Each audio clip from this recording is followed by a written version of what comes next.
Broadcasting live from the Brent Morrison bomb shelter and missile silos in the heart of beautiful downtown Pekin. It's Modern Tuesday!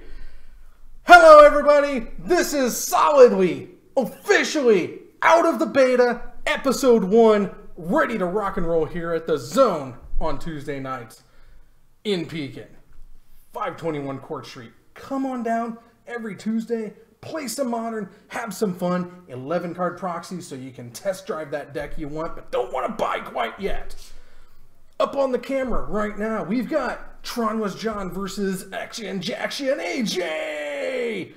Rocking out. Unfortunately, he's playing Green Red Tron. Not much I can do about that. But Tron Was John is not on Tron tonight, and he is actually playing his big, beautiful white deck. Big black-white deck. Bountiless black-white deck. Billowing black-white deck. It don't matter. It is a black-white Pillow Fort curse. Nibble you to death with ducks. I love it. And it looks like he's lost 20 cards already and is in a whole lot of trouble because Nulamhog is chomping down on his library. Well, that's what happens when, you know, you've got Nulamhog on the board. And we're going to game 2. You know what? That's just the fast-paced fun and excitement that we have right here on Modern Tuesdays. Joining me at my side is the impeccable Master Snell. Good evening. And just based on what we saw, hopefully, John will be able to disrupt some of that nasty Tronitude, because we've got two Tron decks floating around here tonight, and that's just too many. Yeah, I mean, there's no getting around it. Unfortunately, it's I would almost say a necessary evil, but there's nothing necessary about Tron. So anyway, life totals get reset. They were low when we came in, but that's okay because now we've got a fresh match, a fresh game.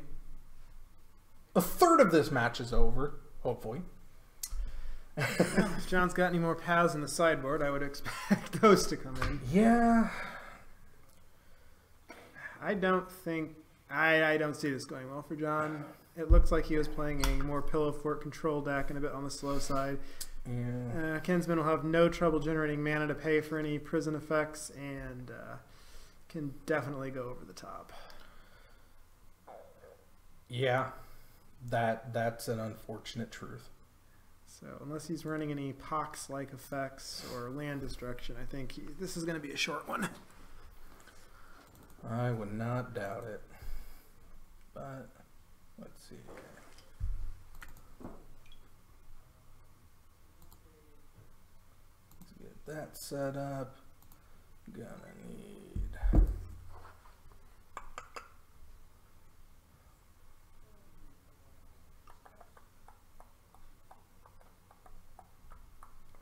Oh, these are old.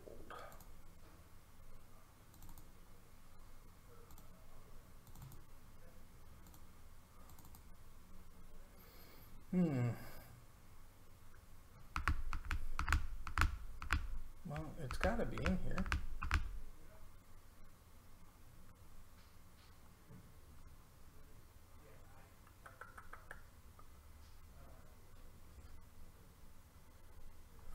Huh.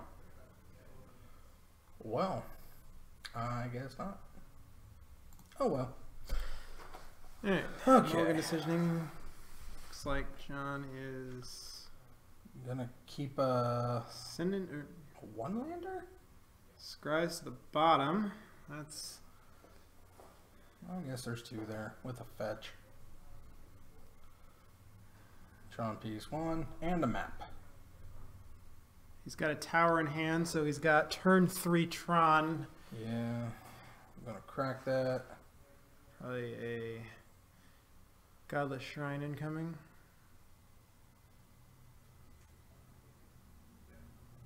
Yep. Shocks down to 18. Or 17 with the fetch. Yep.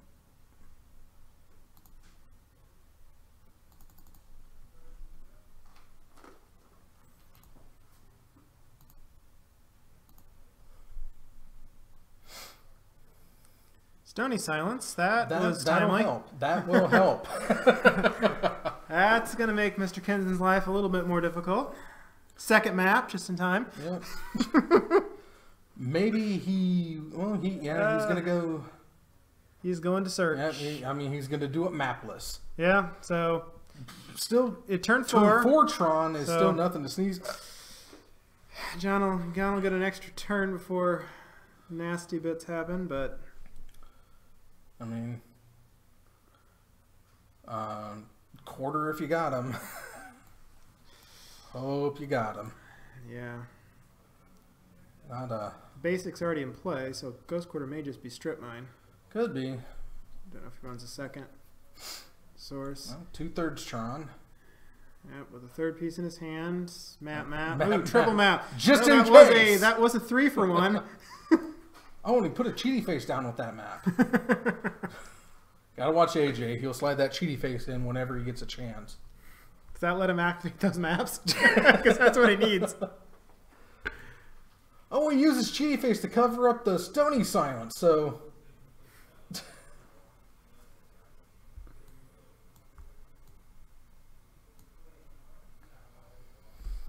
More fetches. So that ticks him down again.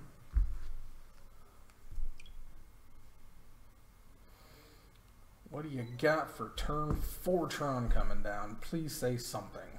7, he'll have 8 mana, so he can't quite cast that Ulamog in his hand. But with one more Tron piece, we're looking at turn 5 Ulamog. There's the Unlife, and because it is an Ulamog, he's going to still deck him, but... Oh, he could exile the Unlife if he wanted to. Oh, yeah, because he does get 2 things on the way down, doesn't he? But Stony Silence down. What was that, World Breaker? Yep. So if he wants, he can go map to set up Sanctum of Ugin for running Ulamogs. That I don't see. This could be close to a flawless victory. Because Tron. That's fair. Ghostly Prison, that's cute. Yeah. You know, I was gonna swat at it. Stir the pot. There's a Nature's Claim, Tron piece. Ugin. That's a good turn. Eugene, the special needs dragon. -3 that sucker. Clear the board of all relevant permanents. I don't like colors. Smack. Oh, it hurts. This is a savage beating. Poor Tronless John just didn't have a chance. Oh, yeah, I'm trying to hide Eugene underneath that cheaty face. Smack.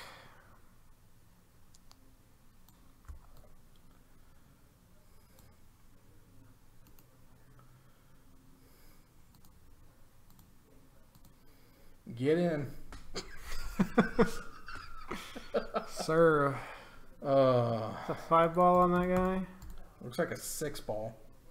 John was at 16. Periphery nodes, not gonna be much of a help.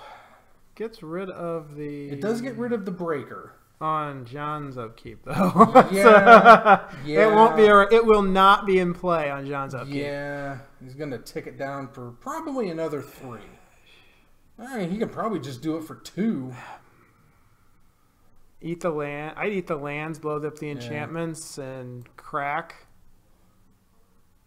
Yep. And that's what happened. Smack for... Because all of this is completely fair.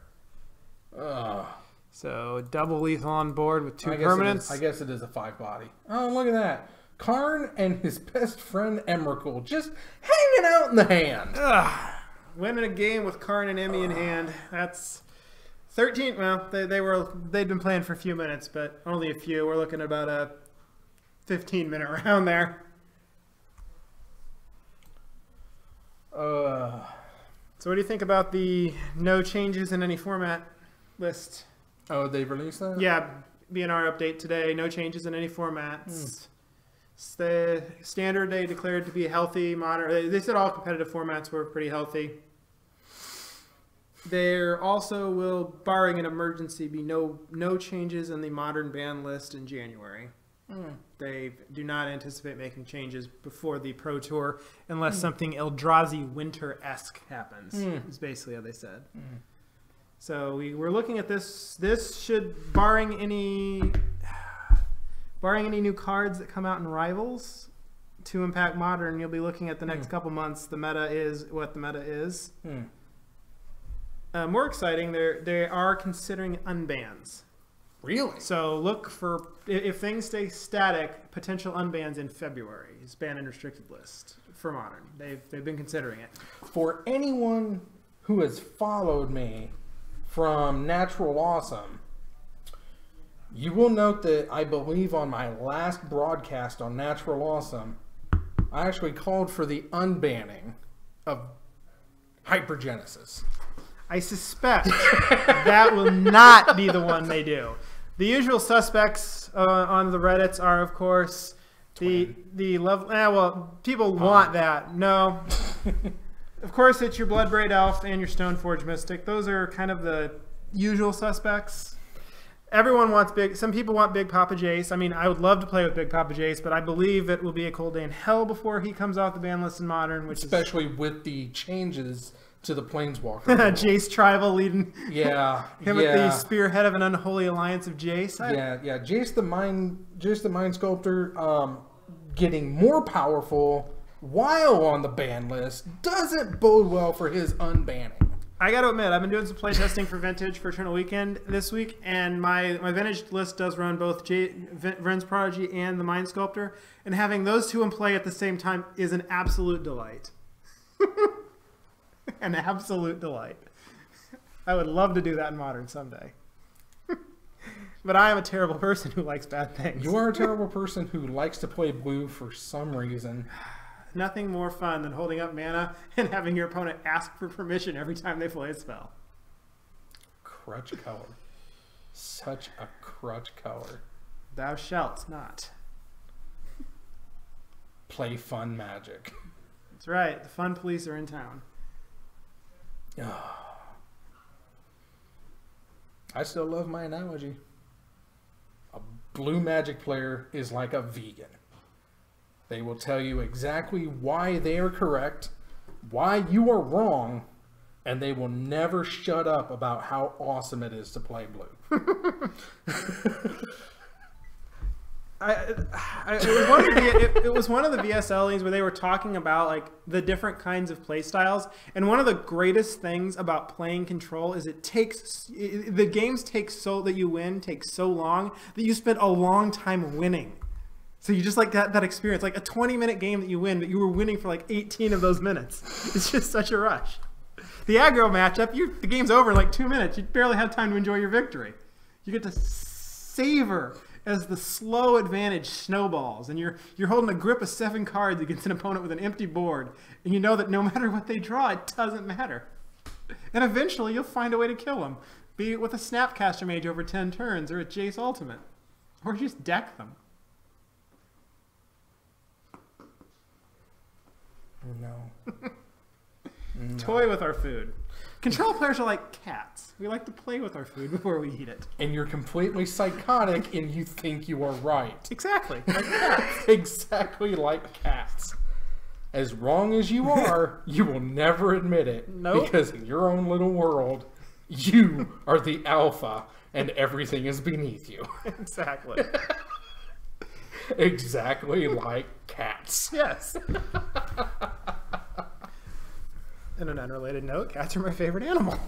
Well, yeah, that goes without saying. I mean, I keep cats for pets. They keep me as a pet. That's true. They do keep you as a pet. That is absolutely true. On another happy note, the Astros are still maintaining their 4-2 lead over the evil Yankees. So, 6 outs to go. That is good. That is good. And we have another hour before the Cubs take the field. The Battle of the Blue moves to Wrigley. I was feeling really good about that game, too. Oh, that was...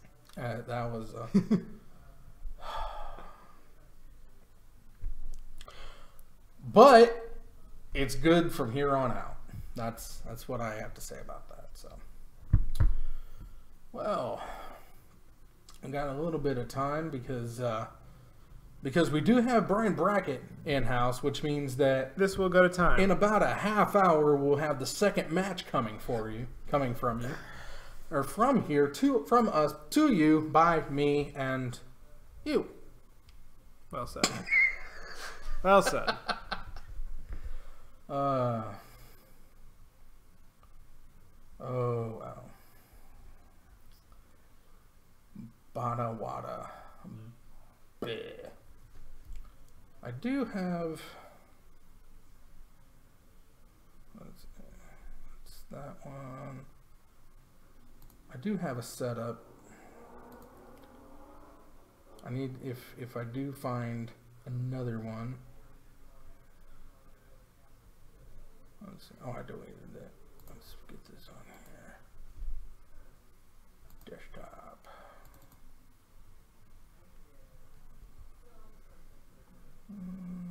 Nope, doesn't look like I got it. Oh, on here, but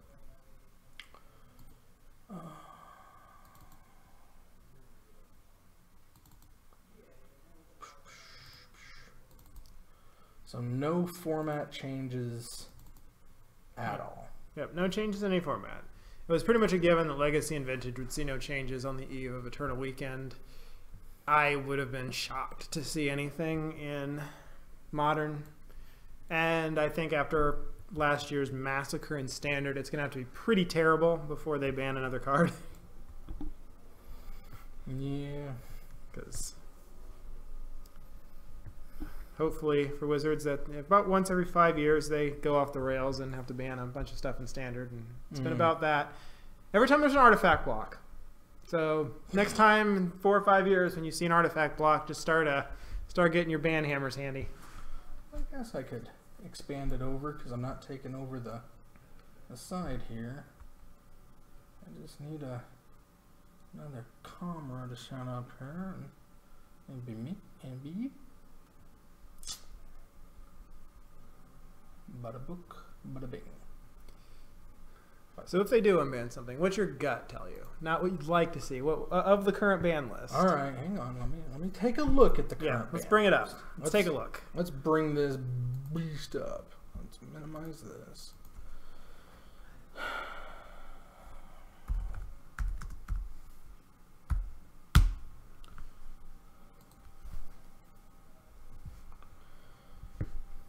Current banned list. Modern. They should unban Ancient Den. Just the Den. Someone online today was calling for the unban of the green one. Just no, like, why would Affinity wouldn't even play that one? No, they would, because if they had access to the green artifact land, they would put it in the deck and then they would run Ancient Stirrings. You have an artifact land that produces green. Why not something that fetches the top 5 of your library to get you a colorless artifact? They don't run, I mean, between the Glimmer Post and the Mox Opals, they already have up to 8 sources of green and don't run it. It would be a push toward it. What are you cutting for it, though? I mean, people were playing around with Glintnest Crane, and that's a Ancient Stirrings with a body, and it still wasn't good enough. What do I cut for it? Ravager. I'd personally lobby for the unbanning of the green one if that was the trade. If they would get Ravager out of that deck and play a stupid green artifact land all day long. Let's see here.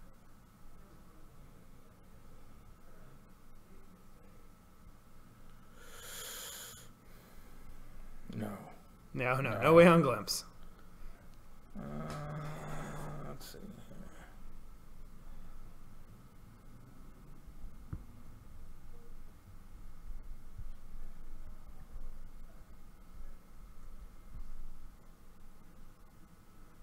Is it because Cord is triple green? Green Sun Zenith suffers from the Deathrite Shaman problem. Turn 1, it ramps you, turn 2, 3, 4, later in the game it gets you your threat.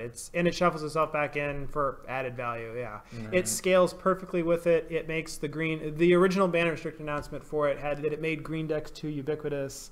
Yeah, Cord being triple green, and Cord can get any color. Can get any creature, whereas green's can only get a green creature. A green creature. But turn 1, Zenith for 0, get a Dryad Arbor, untap with 3 mana on turn 2. You draw it on turn 5, 6, 7 with some Dorks out. You get your 4 or 5 dropout. You just go up the chain. There's no deck building cost. I mean, aside from needing to run green creatures, there's really no deck building cost to that one. No. Yeah, no Seething Song. No. No top. No clamp. Not really. I think the only two To be honest, Bloodbraid Elf and they're not going to add more fast mana They're not adding more fast mana in Chrome Mox. I don't know. You're still losing a card to it.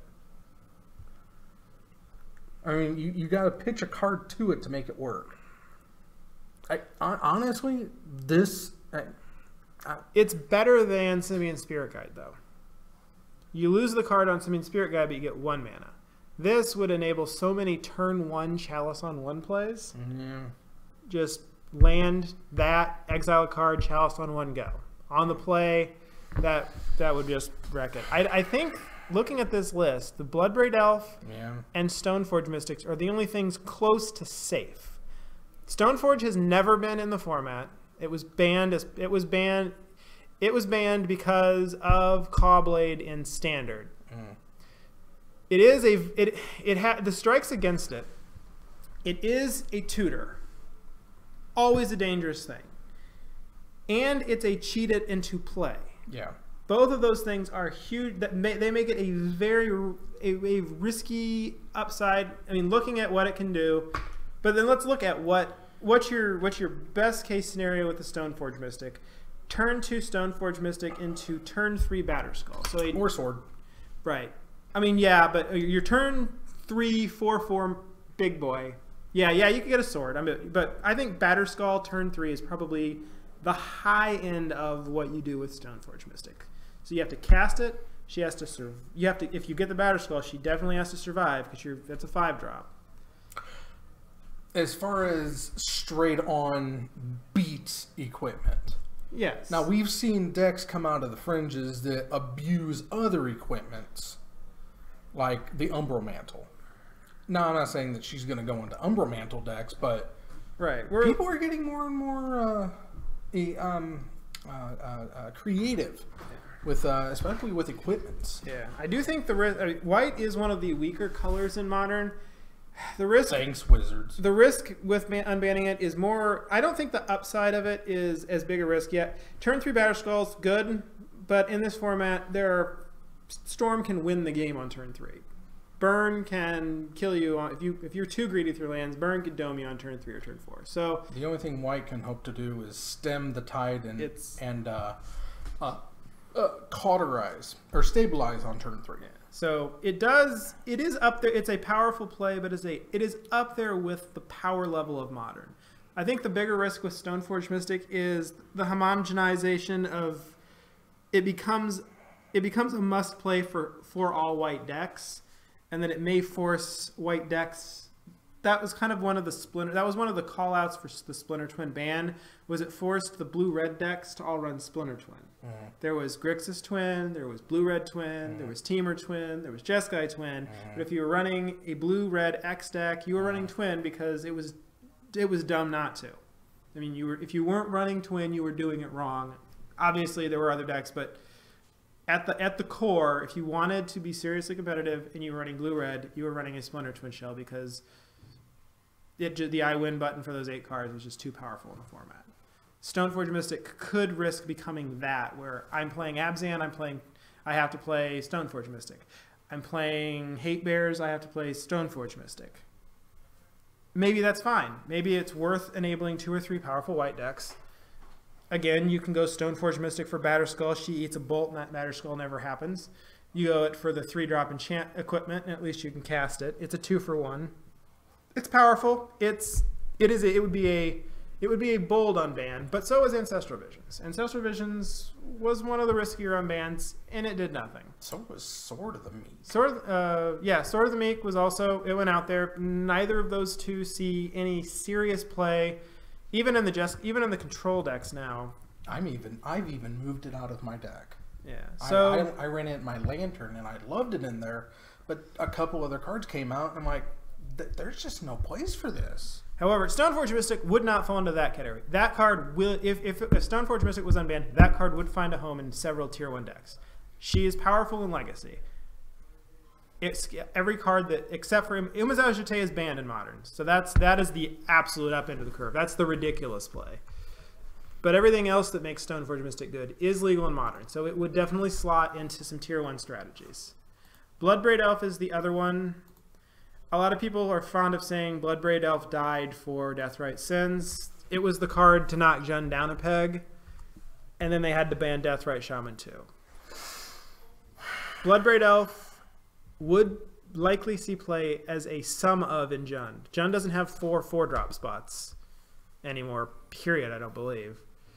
And it would be competing with a number of other very powerful 4-drop creatures, so I think that one would be fairly safe. Obviously, disgusting, great value play of Bloodbraid Elf into Culligan's Command, into buyback Bloodbraid Elf, or buyback Atari, something else. That would be your sick 3 for 1, but it's a 4-mana play. And in Modern, 4-mana plays can win the game, can put you ahead. I mean, Splinter Twin was a 4-mana play that you put that on a creature, you won the game.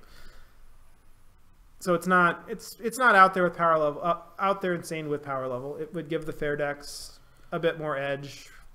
So what you're saying is, if they actually do talk unbans, I should get the 3 other Stoneforge Mystics complete a play set now. They're cheap enough. I would definitely not stockpile them, but if you ever want to own a Stoneforge Mystic, now wouldn't be the worst time to get it. They're fairly inexpensive. There was the Grand Prix promo, which is cheaper than... Yeah. So you can probably find them for $10 on TCG Player. Again, it's not...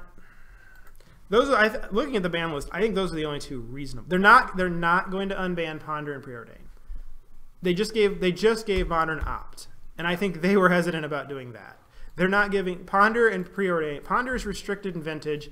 And if Legacy was a different format, ideally Ponder or Brainstorm probably would be banned in Legacy. At least one of those. Those are very powerful cantrips.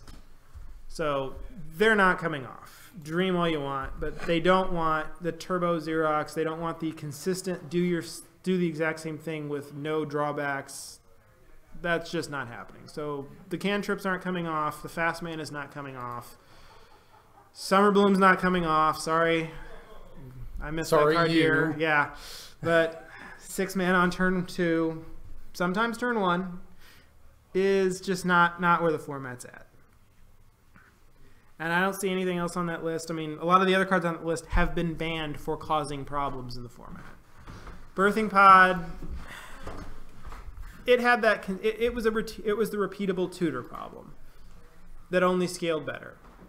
That's what makes me wonder if that's why Stoneforge Mystic is a very, very difficult one to say unbanned, because you run 4 Stoneforge Mystics, 2 or 3 other pieces of equipment. You have a virtual 5 of every copy of your equipment, and a way to cheat it into play. The other argument being that it puts a lid on what they can build equipment-wise. I think Batterskull and the Swords and Umezawa Jete are at the high end of what they're ever going to make for equipment. That they're not going to not make powerful equipment because of Stoneforge Mystic. They're just not going to do that because they've already touched the sky and right. gotten burned. Par. Yeah. All right. Actual Star par. City's actually par with TCG Player. Mm-hmm. We are literally, though, today, the hype surrounding the unban generally pushes it up $3 or $4. So. Right. Maybe 3 or 4 weeks from now when it settles back down. A lot of shops, although they're probably off now, a lot of shops put themselves on vacation mode going into a banned and restricted list because they don't want to get slammed. Boo. The Yankees just tied the game in the bottom of the 8th.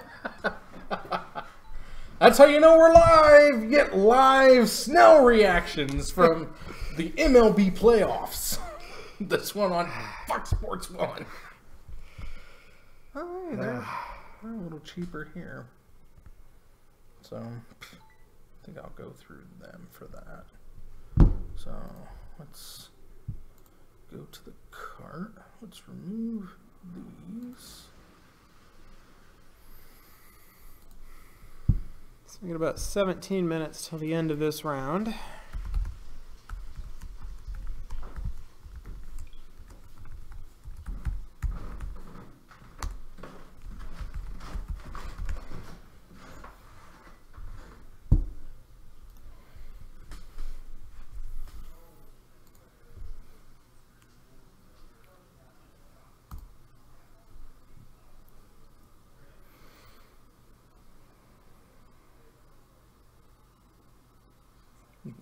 $31. Pay twice. Pay. Would you like them tomorrow? Because for $31, you could have them tomorrow.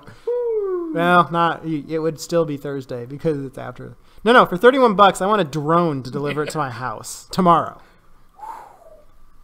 Wow. I think business would work just fine. One thing that kind of annoys me about Star City is they don't offer free shipping. No. They're too big. Too big to free ship. I mean, I would get putting a threshold, but if you spend $100 on cards, they should be able to give you priority shipping for free. I mean, what? Should. Cool stuff does. Yeah. Hey, how'd it do? I won it in 2. Cool. I watched the thorough dismantling of John by AJ. That's good. Just ripped him apart. AJ's playing Tron? Yes. What the hell? It was just... It was a solitaire game. How much time do we actually have? That clock's a little behind because the computer blue screened and did some Windows updates right as round started. Somebody decided not to start it. So. Oh, well then 15 minutes left at least. Bracketing game 2 yet? I don't know. I didn't check on it. We were discussing the banned and restricted list. Yes. Well, we've got it. Did you read the update today? No. So no changes in all formats, but no changes in Modern in January, barring Eldrazi. They straight up said unless something emergency happens, they're gonna because they don't want to change it right before the Pro Tour. Well, what about the new set that's coming out? I don't think you'd see I mean that comes out right before the Pro Tour. Yeah, true. You'd never see the FX, yeah. effect of it. Hmm. But that they are seriously considering an unban. But that any unban would be revisited in the February ban restrict announcement. Of what, though? Did they say? No, but if you look at the current ban list, the only 2 cards that even make sense are Stoneforge Mystic and Bloodbraid Elf. Everything else is never coming you're off. talking Legacy. Yeah. Okay. No. Or Modern. Modern, yeah. Okay. No, yeah, they didn't talk about Eternal formats. Standard, we still have bannings. Which people are calling for the smuggling copter to get unbanned. That's not coming off. Because it's not broken anymore. It was never broken. It was well, it wasn't that it was broken. It was very powerful. Overplayed. It was the fact is that it slots into every single deck in the format with no deck building costs. That's still true. True. I mean, there's no reason to not put in your deck unless you have 0 creatures. Yeah. I mean, you need some number, but yeah, with virtually no deck building costs, it provides you with free filtering and it plays around sorcery speed removal. Yeah. So that's still true. So yeah, they're not unbanning that one. But I mean, you have the typical people in Modern calling for Jace to get unbanned. But that's not happening. That'll never happen. Bloodbraid Especially with the new rule where you can have multiple Jaces. Yeah.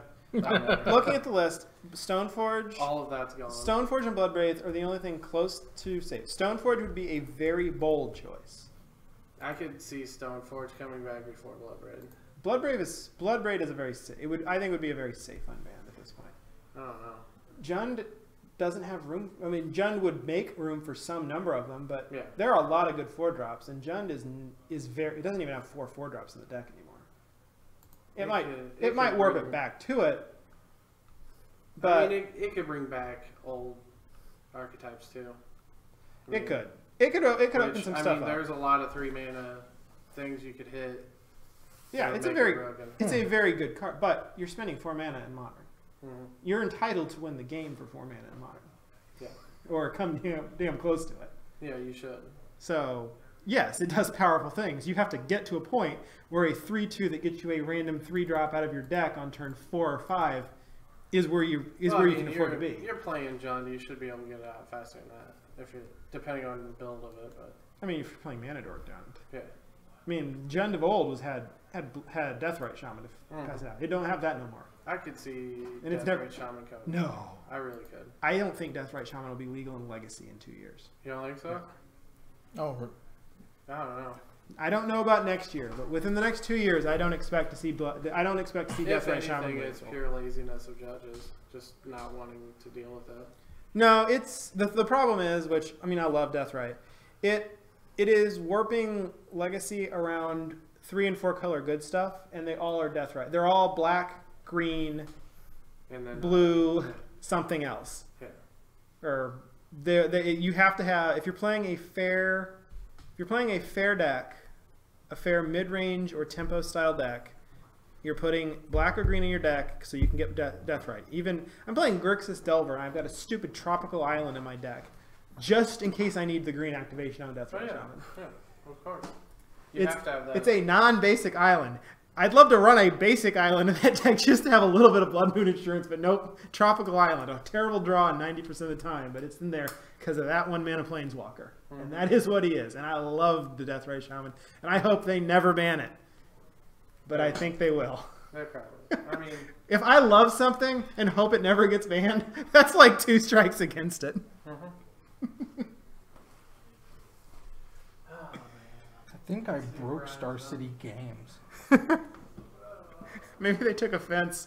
Maybe the 0 people who are currently watching us took offense at Star City bashing and they shut down their website. Well, no, I mean, I went in and because apparently I don't quite remember what my PayPal password is off the fly, I just backed out of it thinking, oh, I'll just cancel this and do it on another order. Oh, did they take the lead? 6-4. Oh, my goodness. All right. Well, the Yankees are going to even this series up. What inning? It's the bottom of the 8th. Oh, my goodness. So, Flamethrower Chapman coming into the 9th. Well, bottom of the 8th, 1 out, 4 in, 2 on. Wow. The bleeding has not yet stopped. 1 out. Yeah. Who's pitching? Strohs. Gregerson. He just took over for Giles, who has been responsible, it looks like, for all... It looks like they just did a pitching change. So yeah, I go in here. What do you want on cam next? do we have the round 2 pairings? Not yet. There's one last game still going. Is it Brack? It's bracket, isn't it? Brian. Well, if we want the value on camera, might as well put bracket up there. Who's that? Brian? Right. Okay. Hang on, let me get prepared. That was horrible. There's no way. You were destroyed. Yeah, I was talking about, like, there's no way. Yeah, that cannot play against Tron. Your Stony Silence almost... I mean, your Stony Silence literally was the only thing keeping him off turn 3, Tron. He already had it. He naturally. No, He fetched for it. He got 1 piece of it. Yeah, and then he had the other He had the other 2 in his hand, but he would have just gone turn 1 map into turn 2 missing Tron piece off Tron piece, turn 3 Tron. Yeah. So you forced him to play a forest and do it the hard way and do it on turn 4 instead, not... No, and the fucked up thing was, every hand he gave me had overwhelming splendor in it, so I have to mulligan it. Because I cannot have that card in my hand at all. The humiliation. Yeah. Do you only have 1 copy? Yeah. Game 1 in my hand. Molded. We're going to put Brian on the red side, which is the 4 side. Okay. So just tell him that's where he's sitting. 10-4.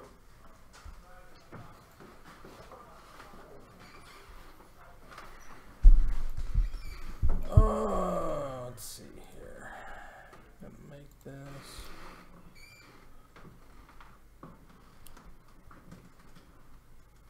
Let's see here. He's on the red side, so we'll make it red with a black outline that's thick.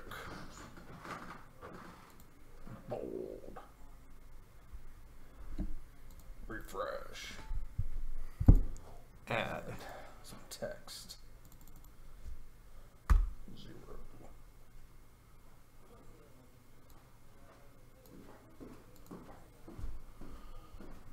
Hello, Mr. Kinsman. Congratulations on your obliteration of your round one opponent. That was a savage. Your game one was the computer rebooted before it started. Game one was ending as we were just relaunched the stream, Yeah. and game two blew. Just Yeah, game 2 I almost couldn't have set my deck better. It was exactly. It was like, oh, Yeah. Stony Silence? Stony Silence, You just someone's scrying Yeah. away from that. Yeah. it's like, all right, I got 3. The only question is whether or not you're going to be able to pull off the flawless victory. Yeah, it was pretty mean. I mean, It's a little sticky up there right now. It's gonna. Everybody coming in from their cigarette breaks. No, it's gonna get drama. Yep. Why?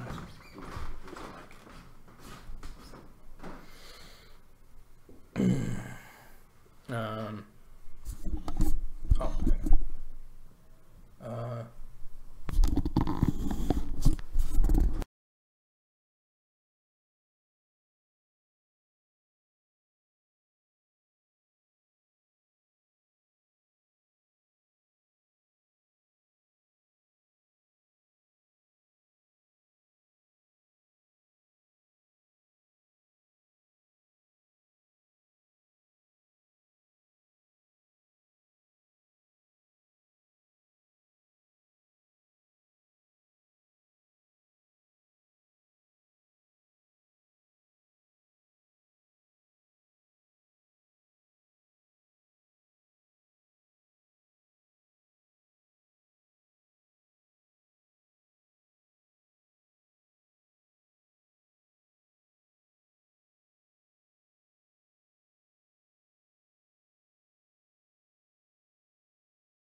does it show your audio input to make sure that like the rise, to make sure to actually pick the camera back up?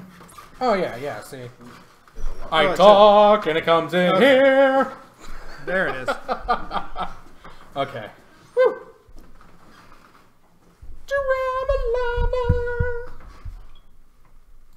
Okay. Anyway. Now they're loaded with one out. Oh my. Well, Strohs didn't want to sweep anyway. Right. Apparently, they aren't sure if they want to head to the World Series at this They're point. just trying to avoid the curse of the sweep. Right. That right. 7-8 days off between the Championship Series and the World Series. Yesterday was avoiding the curse of the sweep. 5 is still dodgy. you end up. You need to go 6. This is rationalization. Those stupid Yankees. I hate them. Hate them. They're not the same Yankees. Doesn't matter. They're the Yankees. Oh, that's not completely fair. I mean, that's like saying I hate the Yankees because of what George Steinbrenner did. Senior. I mean, if you look at the team right now, aside from their pitching staff and a couple contracts that they had bought in the old days, I have to respect them because it seems like they're on the Cubs rebuilding plan. You stock your farm system. This Yankees team is chock full of young raw talent that they got, not as certified, proven MLB talent, but MILB talent that was traded to when they sold so many players off. Still the Yankees. They are still the Yankees, but before this generation, Jeter was the last homegrown. Well, Jeter and what's his nuts? Rivera were the homegrown talent of the Yankees. They're gone. Now, this crew, aside from a couple pieces like Holiday, and, like I said, their pitching staff, well, not even all of their pitching staff. This is a from the bottom up, young, upstarting Yankees crew. And honestly, the only thing that's keeping them from being great right now is because they have Larry Rothschild as a pitching coach, injuring each and every one of their arms, thus making them a bad team down the stretch. As soon as somebody wisens up and fires Larry Rothschild for being an injury machine, they're going to be nigh unstoppable because Girardi is a hell of a manager. Unstoppable Yankees is why I hate them. I know that, but they have self-imposed restrictions right now. They've won a quarter of all World Series ever played. Well, it's a little less than a quarter now. But yeah, when there have been 400 World Series and they're down to only about 10%, then they can win another one. They took some of the World Series that should have rightfully been the Cubs, statistically speaking.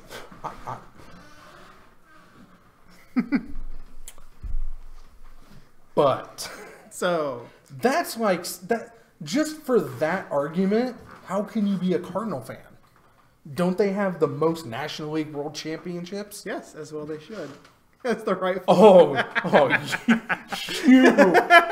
You double standard son of a bitch. Absolutely. The evil empire of the National League. Oh, they're fine. I just hates me them Yankees. Right. The only one better than us. Oh, that's why you play blue. Yes.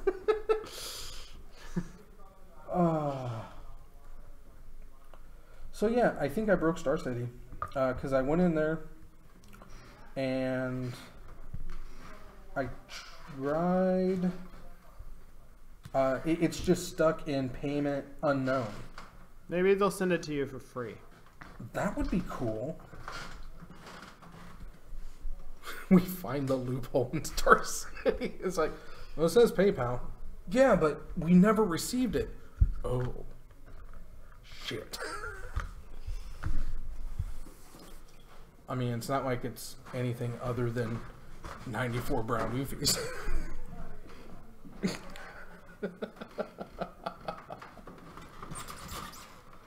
Oh, I haven't been watching the scroll to see if the actual text... Yep. Oh, yeah, it stayed from the reboot. That's awesome.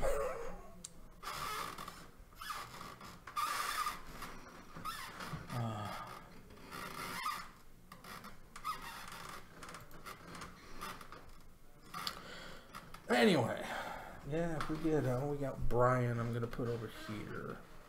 So let's go ahead and get that fired up. This is going to be...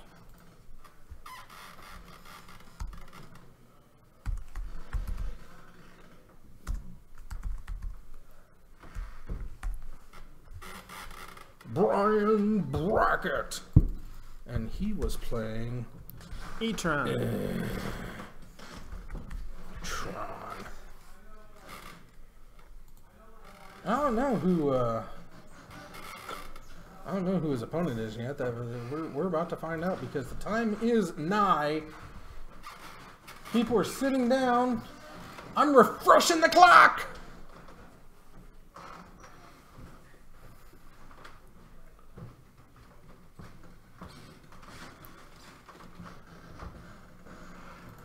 Cheaty face on board. Let's untap him. He's got the pot.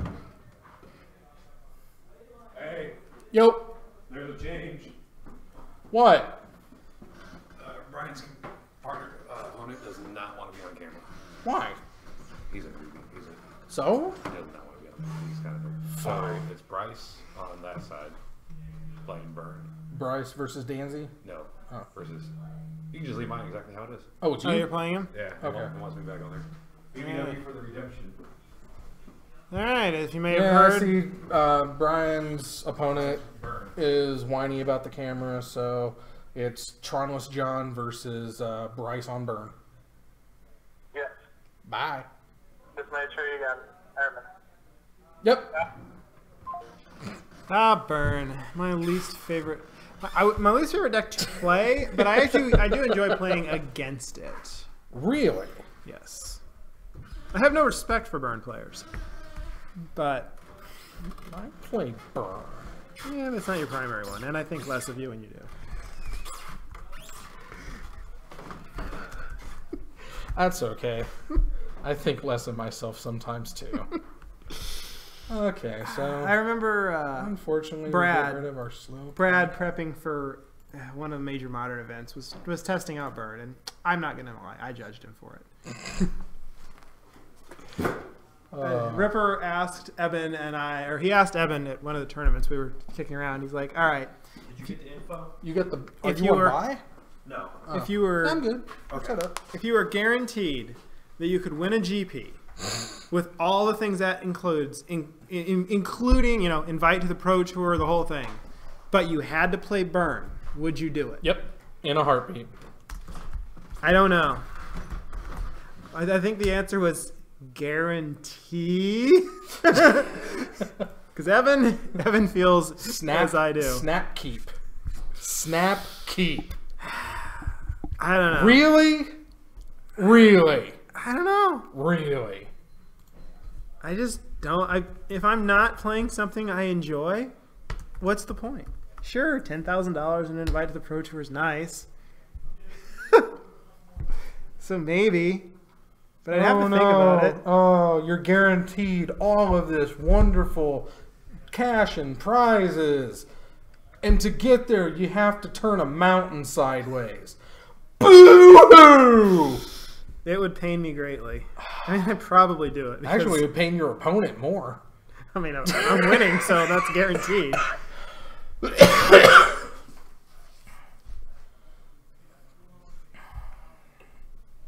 Ironic, because the very first tournament I ever played in, I did play a mono red deck. I took it to a Type 1 tournament back in 1997 or 6. Did not do well. Not even close. Something about Mountain Go, and your opponent goes Land, Mox, Black Lotus, Ancestral Recall, Target Me, Time Walk, Unsack the Lotus for Mahamudi. Your turn 2. Land, go.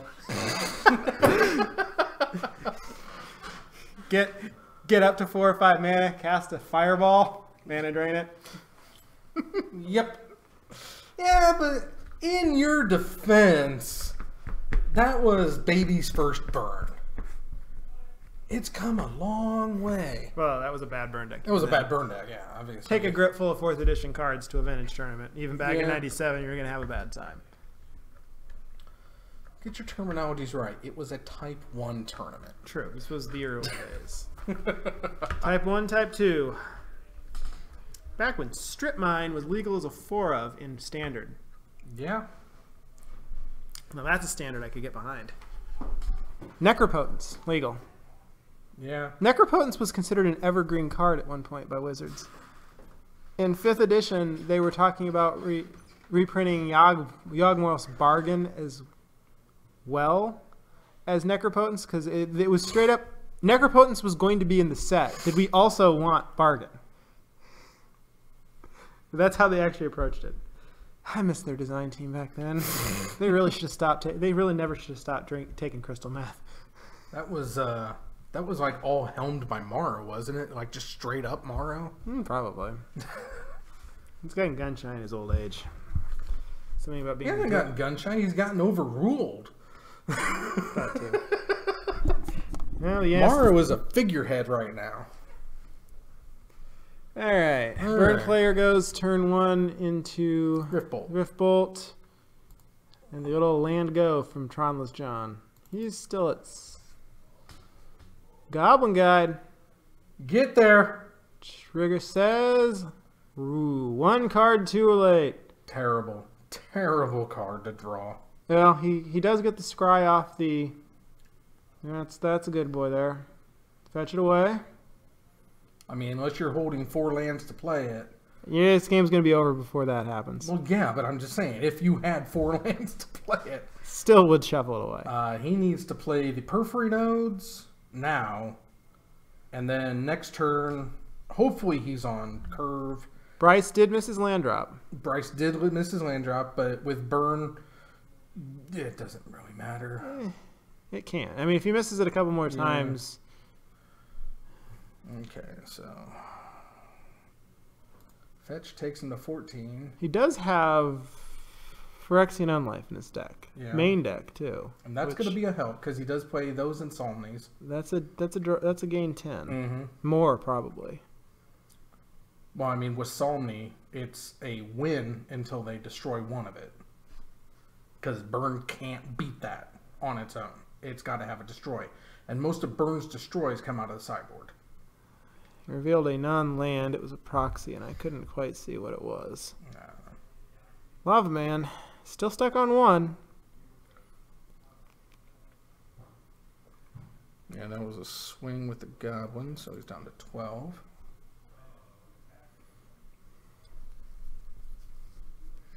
We have a viewer. Yeah, it's us. Oh, it said 0 earlier. Yeah. Oh, you're watching Then it. I brought it on. Oh, sad days. That's okay. We get a lot in the post. We do get quite a lot in the post. Greater Oromancy. Gonna protect that Periphery Node.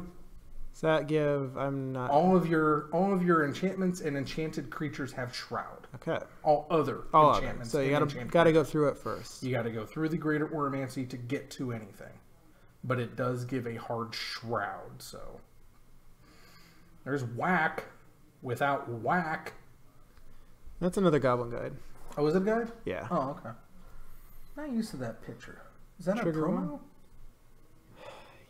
Yeah. Okay, so swinging for 5. 7. Oh. How is that not 5? 2-4, is that not a 1-2? Did he not take the 2 from the Goblin before? Because I thought he got 2 swings in with the Goblin. He did. That's a Somni. Well, he's an unlife away from locking this in. I don't believe he has any answers to it pre-board. I'm thinking they may have missed the damage that the Goblin did the turn before, so I'm going to keep him at 7.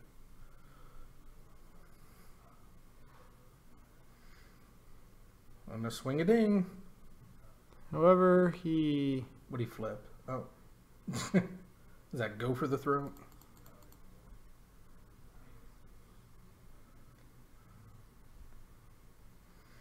And crack.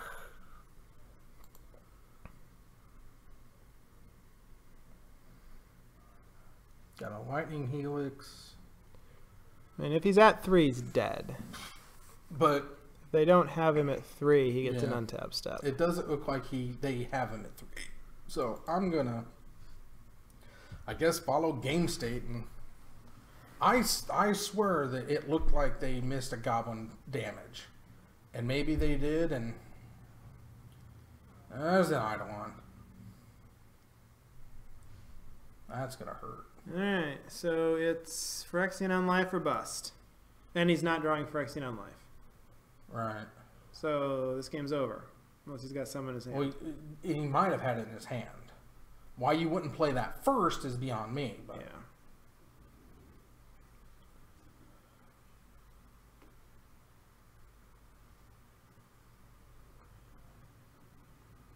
Oh, choosing that Goblin to die. Is it lowest Over the casting? Eidolon? It's lowest power. Ooh. You picked the Eidolon. Why did you not pick the Eidolon? That's just... And that's pass, lose? That He's dead on... I mean, he's dead on board. dead on board. I mean... Well, he's not totally dead on board because he doesn't know he has the Lightning Helix in hand. Right. So he's the burn on board. Well, the burn player missed multiple Yeah. land drops. You know he doesn't have lands in his hand. Yeah. If you miss land drops, you weren't holding... He wasn't sandbagging that second mana source. Wow. Well, let's go back up to 20. Turned out not to matter, but yeah, if the Eidolon was a valid target, you definitely hit the Eidolon. Red gets the victory again, so... Wow, that was something. But yeah, with the if he hits the unlife, it's game.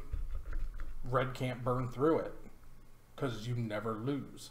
But, like there, bringing in wear tears and other assorted destructions. Seems good. Yeah, you definitely have to do that. I mean, he saw the ley line, Yeah. so he definitely knows. I mean, those are main. You're definitely bringing in Destructive Revelry or Wear Tear, whatever artifact and enchantment hate. Well, enchantment, most of double duty, but you're bringing it in.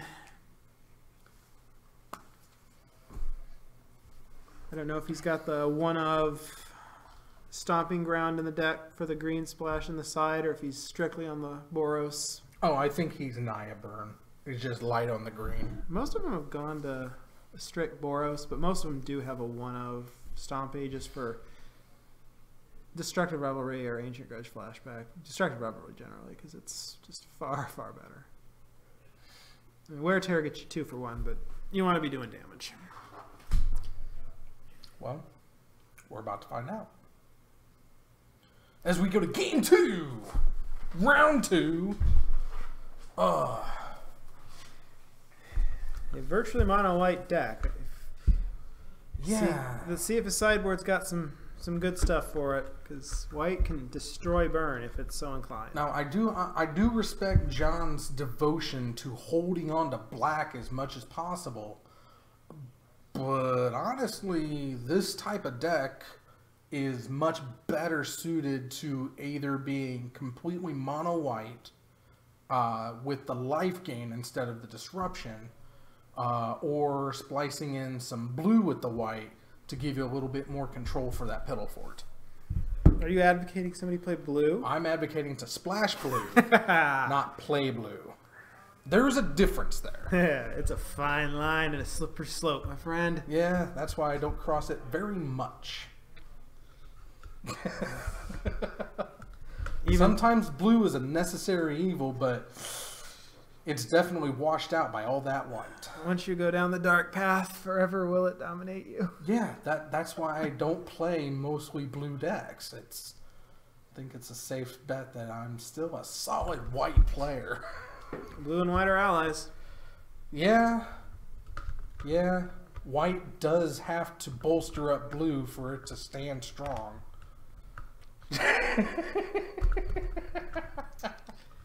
Yeah, game 2 is underway. Game 2 is underway. He does have the Stomping Ground splash.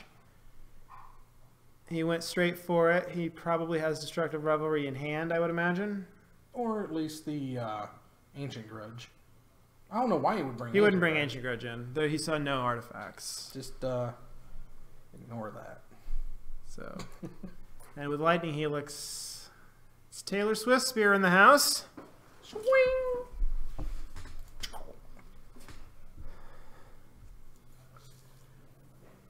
John takes it to the face. He's gonna put down your periphery note. Stop the swelling now.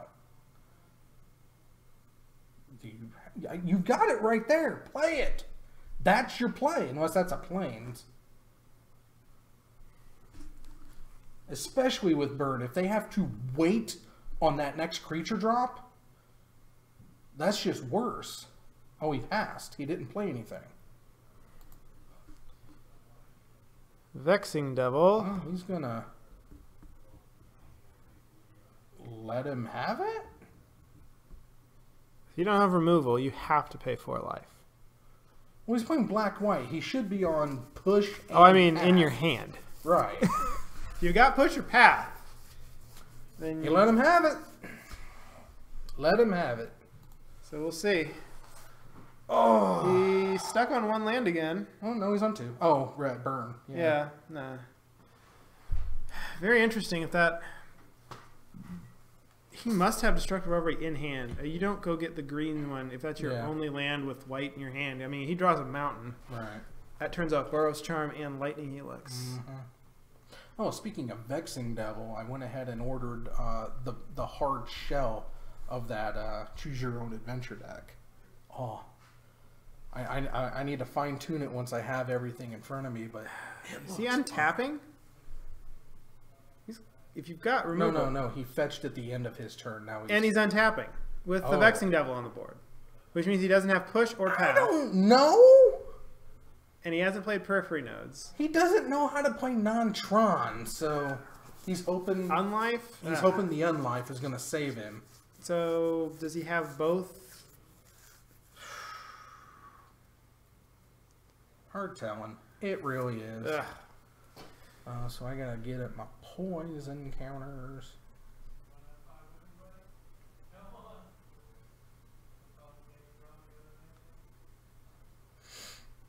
Yeah, I don't understand what's... There's a goblin. So 2, 6, 7. That's not, even if it's castable, that's not gonna do it. Woo! Alright, so if he paid 4 life for that Vexing Devil, he would have taken 4 damage. Let's do the Vexing Devil count. We're at 4. And a meaningless... A ley line. Ley line. Wow! 7 damage on He's board. dead to a lightning bolt. Any spell! No, he can't target him with Lightning Bolt. Okay, so... But he could target... I mean, at this point, I think I'm pointing the Lightning Bolt at myself. No, it doesn't change the clock. Turn him sideways, do 7. Yeah...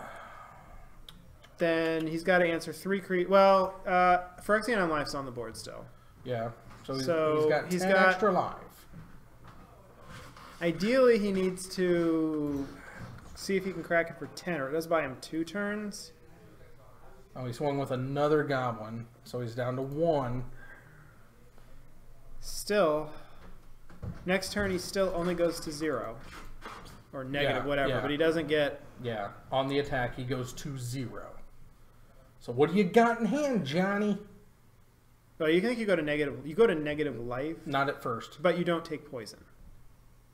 Huh? I believe you go to negative life, but you don't take poison. Well, no, it drops you to 0. Any damage that would reduce you to... Your life goes into the negative... Is it damage? The card says 0. Okay. It stops you at 0. Okay. Loss of life push you below. Yeah, 10. yeah. And I don't know what that is.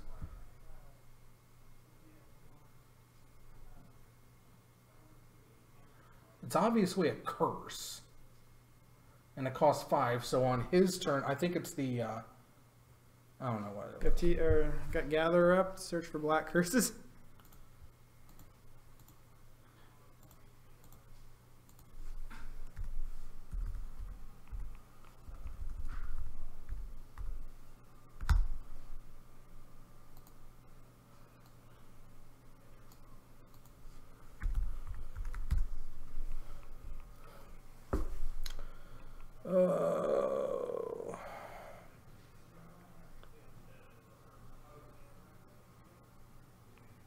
Enchanted creatures enchanted player controls get -1/-1.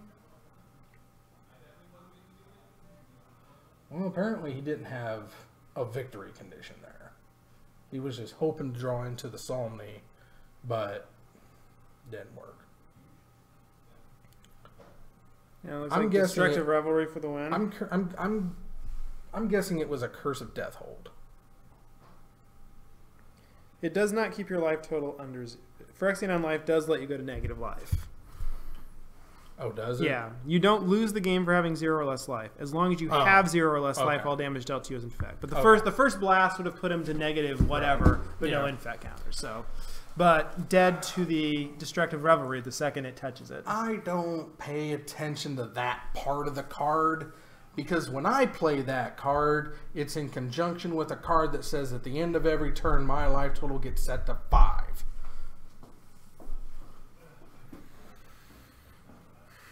How are you doing tonight? 2-0. Awesome. Boggles beat AJ Tron. Good. The way it should be. John just beat himself. John did beat himself. How did he beat himself? He let a Vexing Devil through without any way of destroying it. Ugh. And didn't play a Periphery Nodes on turn 2 with a creature already on the board. Yeah. If he even had it in hand. I don't know. No, it looked like he passed. He either had something in it. Well, Yeah, he either had it in his hand or it was a plains. It could have been a plains. Yeah. The Vexing Devil did somewhere between 8 and 12 damage. Yeah. Jesus. It did 12 because he swung 3 times with Yeah, it. he's got to get rid of that devil. I mean, he's going to take a hit from it anyways. Yeah. Yeah. I mean, if you have a way to kill it, great. If not, you gotta just bite the bullet and take the 4 right then and there. Mm-hmm.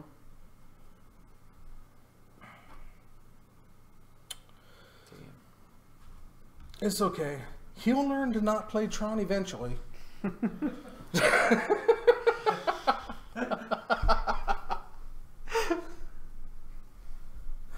Let's see, there's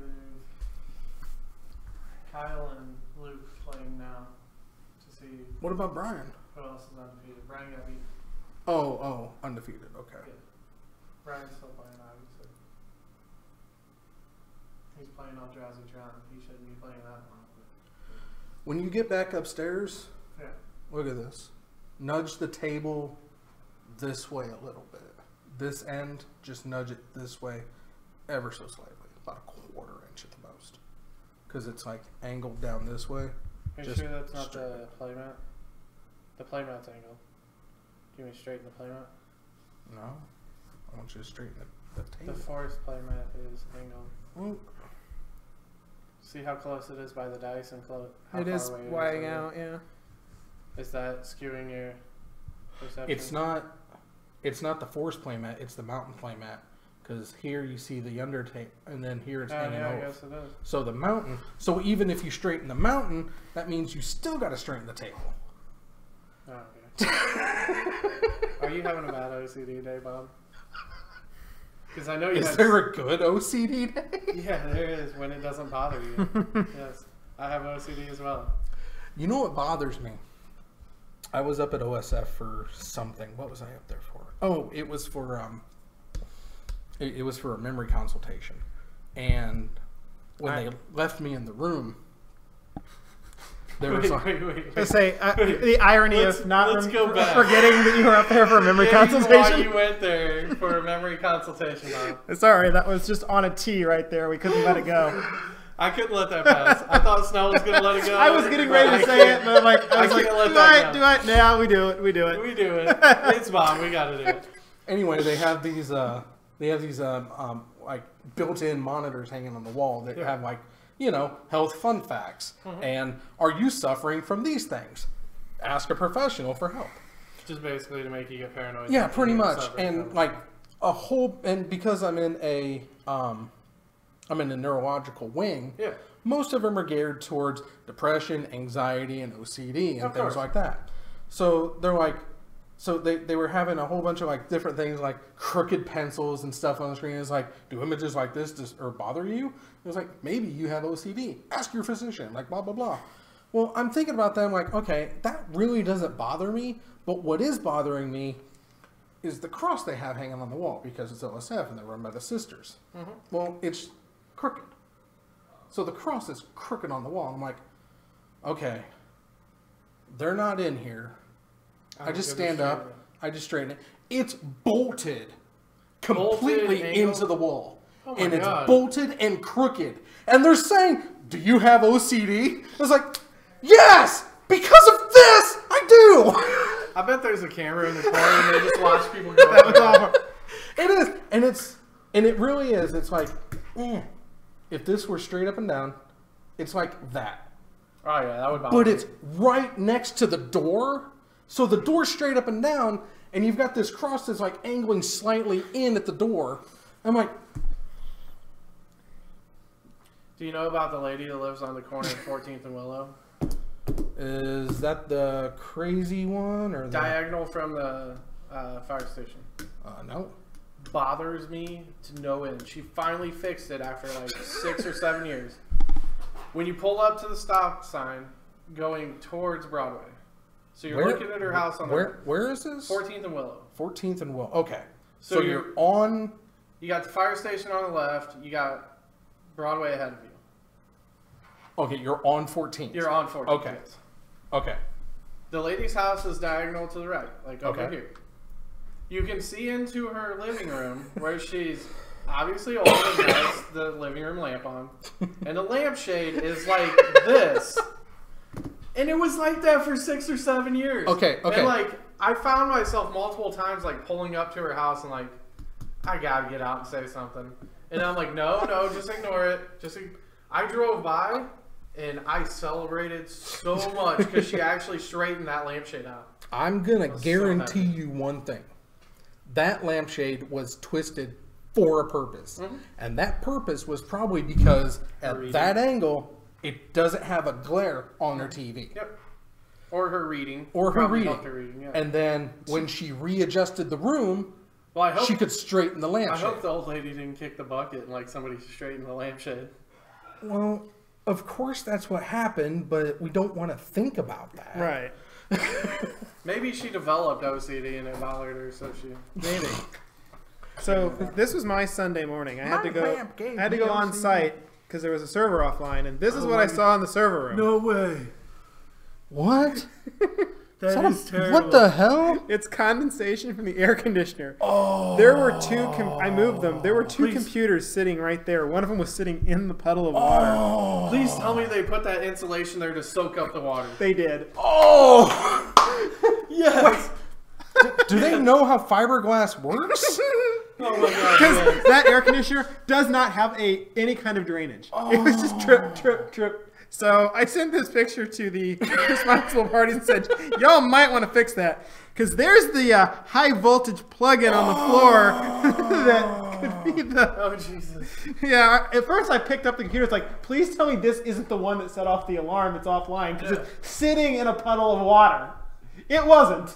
And it was still on. Oh, so man. The servers were at least suspended over the floor. That one was just locked up for Windows Update. And I'm like, At least okay. you didn't get a call in and the place is like on fire. From Well, that would have made things easier. I'm like, yeah, all you right. wouldn't have to deal with it. I'd be like, the place is on fire. This is no longer my problem. I called a fire. Dialed 911. Yeah, I did what I could. There we go. You saw Change that. those power settings. That deck's just horrible. Especially when you got Did you have a perfory nose in your hand in game 2? Okay. Okay, that was a plane. So Then, okay. well, we were ripping you apart for not casting on turn 2 because it looked like you had one. But if you didn't have one, then... I was like, don't wait for another But creature. dude, You play as soon as you see a pay creature. the 4 life. And pay the 4 life unless you're holding a path or a push. Pay the 4 life. You took 12 from the Vexing Devil. Yeah, you let it resolve and you like go to fetch. I'm like, all right, you probably has path or push. It's like, nope, he's untapping. Uh-oh. Yeah. And he's like, wait, he's untapping. Why are you untapping? The devil's still on the board. Like, maybe if you've got a ghostly prison, it's still risky because the second land. Yeah, still very risky, but... What do you got in your sideboard rough. for that matchup? Do you have, like, timely reinforcements or... No, I don't. There's nothing really exciting for that.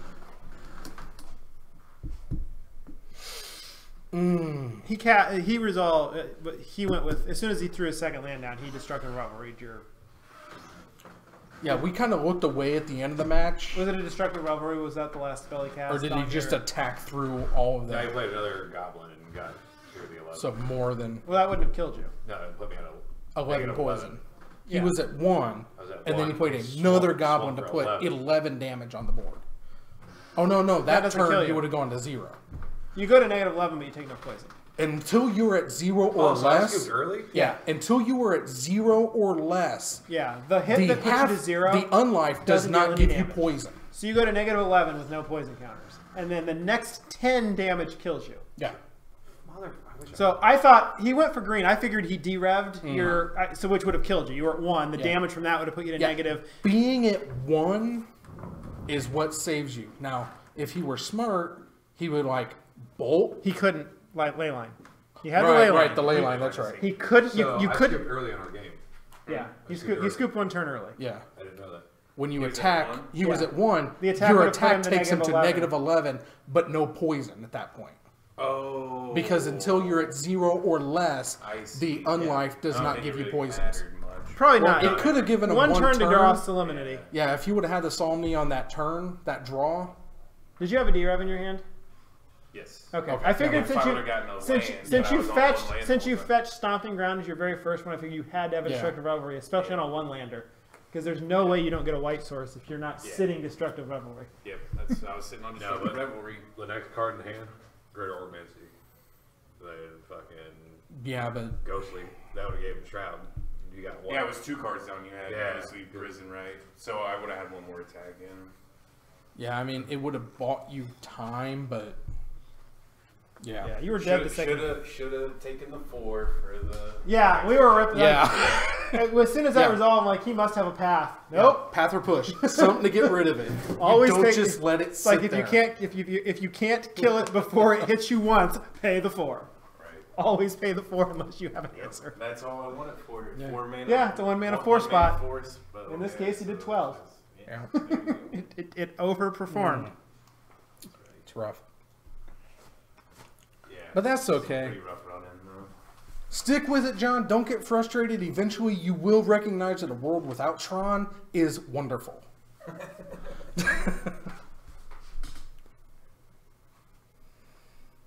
I'm sorry, no, fucking baby woman's pissed me off. That's okay. That's what they're for. No, she just said to tell me today, right now, when we went outside, that at 6:45 tomorrow, my daughter has parent-teacher conference, and she's known about it for a month. And you get to know about it for 12 hours. Yeah.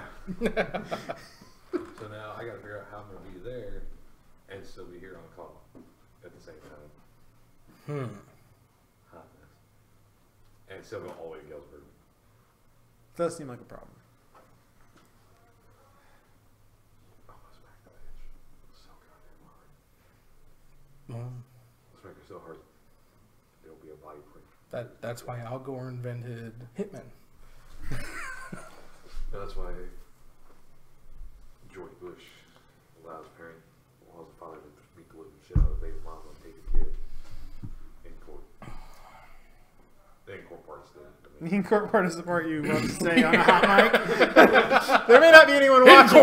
There may not be anyone watching this, but the FBI could subpoena this later in an investigation. They gotta find it first. Tell your friends to subscribe, like, and comment below what John did wrong. Mr. Tron, is it true?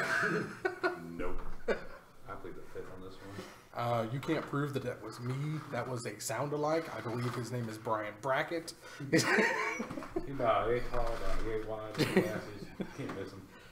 He's a little Asian guy. He's still playing game 2-3 around him. Game 2 of round That's 1. right. Friday, Saturday night. I did not lose a single game.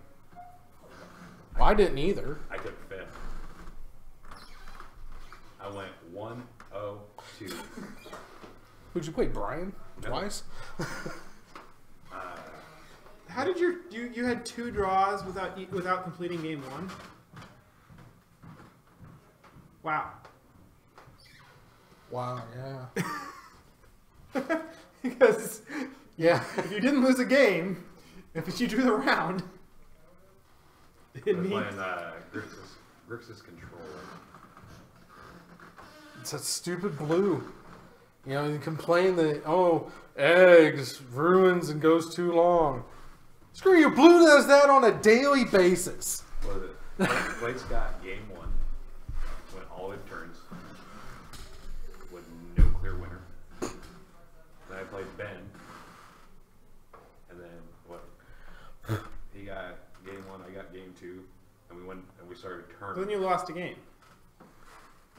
No. Lost a round, never lost an actual game. Oh, you said He got game 1, game 2. you said you didn't lose a game. Oh.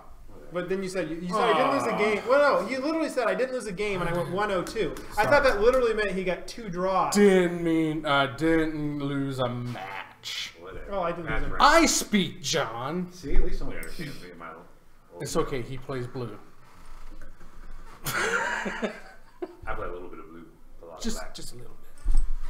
Yeah, we need to wean you away from that black. I mean, you're starting to understand the power of white. Just embrace it a little more. Nah, I like the black side.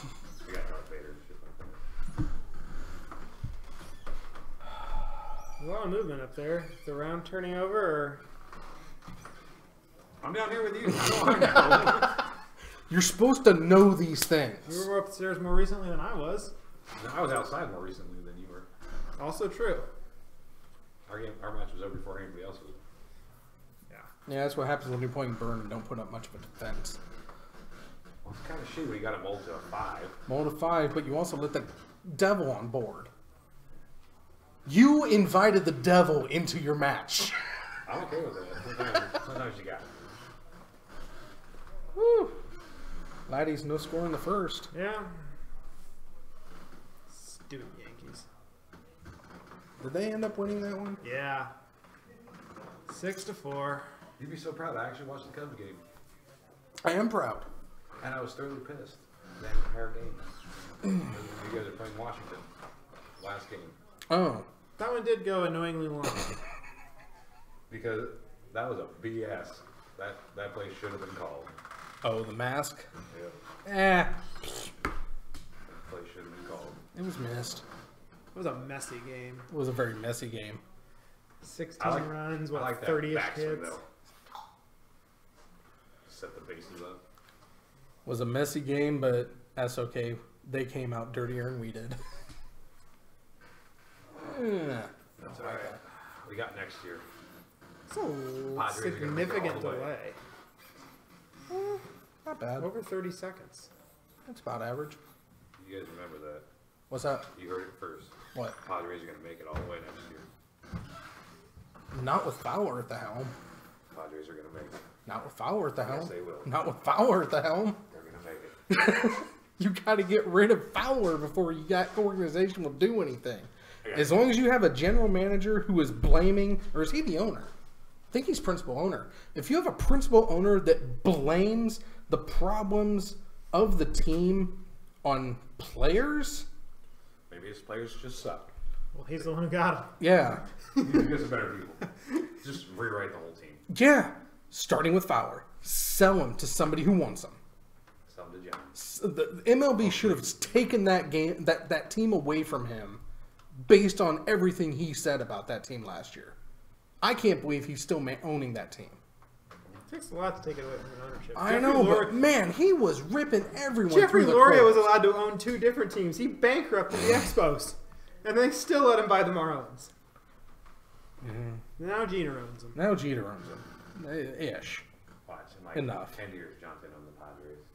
I love how when Loria In 10 left, years, you'll probably be able to afford when it. Loria left, he gave Jeter a bunch of recommendations about who to keep and who to let go. He gave him a list of at least four people he should keep and 1 person he should let go. Jeter fired the 4 people he said he should keep Yeah. and kept the person he said he should fire. Yeah. It's like he did exactly the opposite, Yeah. Yeah. Yeah. which seems like a good call. It seems like a good call, but I mean, come on. You walk in and you just, outright release, Hawk and McCann. I mean, even if they're just assistants, their knowledge and ability alone are just too priceless to just let go. And the other thing is they're on the hook for that salaries for like Yeah. 3 years. And well, they should be. They're making $500,000 a year. Yeah, now they aren't. Hey, look at it this way. If Jeter makes himself a jersey, it'll actually have his name on the back this time. Yeah. Played his Yankees. entire career without never wore a jersey with his name And on the it. official game ones they sell too wouldn't have Jeter because that's the way it is. So That's the only thing. Well, not the I was only gonna say, thing. is that the only thing you hate about the Yankees? That is definitely one of my pet peeves about the Yankees is their arrogance. They're too good. that they don't have that they don't even put their names on their away jerseys. Right. I mean, the Giants wear it on their away jerseys. So do the Red Sox. The Red Sox. And the Red Sox. Yeah, the Red Sox don't have it on their home, but on the away, yes. I mean, it's a pet peeve of mine that you don't have names on your jerseys anytime. Because unless you're the diehard who knows everything about the team, I don't know. No idea who anybody is. I don't know who all the players are on the Cubs by sight. I mean, I know most of their names, but there's a lot of ups and downs and trades and outs and. That white one over there. I don't know his name. Just the white one. A couple of years ago, there was only like one white one on the team. So it would have been easy. Yeah, it was. Who was it at that point? It was probably like Walker. Yeah. Texas Ranger. Yeah, the one that you guys picked up later. What was it? What was Walker's first name? Not Larry Walker. It wasn't Larry That was Walker. way long ago. You need more subs for slaps. So Carlos Beltran's back on the Astros.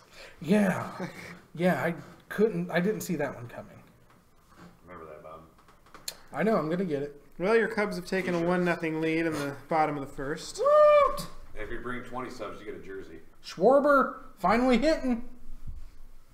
So you gotta entice the crowd. I'll get him. See, now that I feel solidly on this reboot episode, because we're out of the beta now, we're in the actual titles. Oh man. We're good. Solidly into revised. Yeah, solidly into revised. Skipped right over unlimited. Just remember, #slaps for subs. Hashtag slap for subs. It's That's all that matters. I'm going, Isn't it subs for slaps? No, it's slap for subs. For every 20 subs, you get 1 slap. Until you get 100. I don't think I don't have a lot of the icons on this one. I only got them on my old computer and I haven't transferred them yet, but there's quite a few I need to bring over. I need to bring over information about the Oofy Preserve. I need to bring over slap for subs. You got a shit ton of them now. Huh? A lot of those fucking goofies. I do have a lot of them, but they need a good home. I'm giving them that home. Easy to. There you go. There's your standard deck. What, 10 more, and then you have 60. He has They're more not than in standard.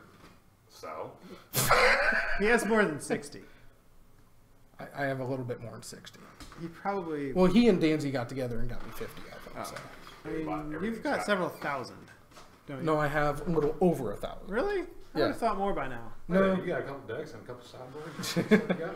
I last count I was at 1,030, and I just got a couple more in. I just haven't added them to the box. So, and plus the guy in Colorado, he was so nice.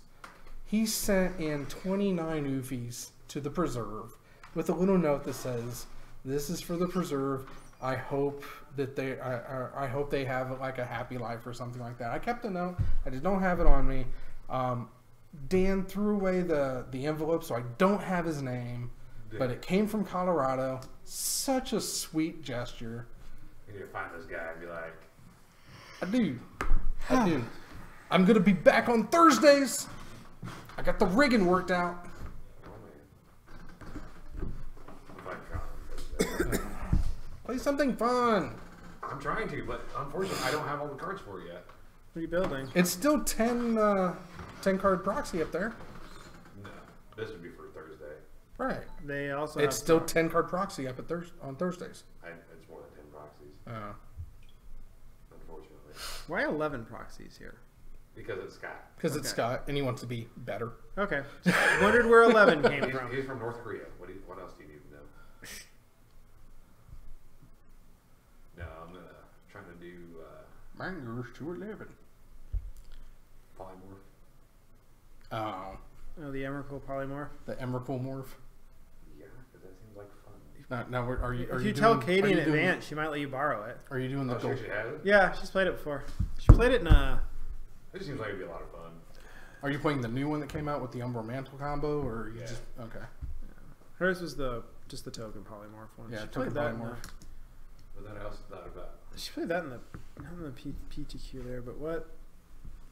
One of the big turns. She played one of that in the Modern Masters tournament Dan had for a box of Modern Masters. because the deck I really want to play. You've already played it, Bob, but I don't think I can actually play it. There's too many triggers to remember. Oh, is it the Monumental Quest? Paradox Engine. Oh, the Paradox Engine. Oh, that's a fun one. There's just way too much of that to make. And it's not triggers; it's activations. Yeah, all the The only trigger is the untap trigger.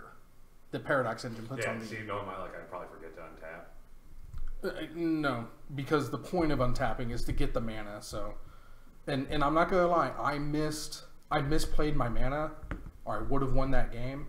But aside from that, it's a blast to play. And then somebody just stone silences it. And you're like, "Fuck." Well, no, I mean, there's ways around the Stony Silence. It sucks, but there's ways around it. I mean, it doesn't just flat out die. It just slows down. But I mean,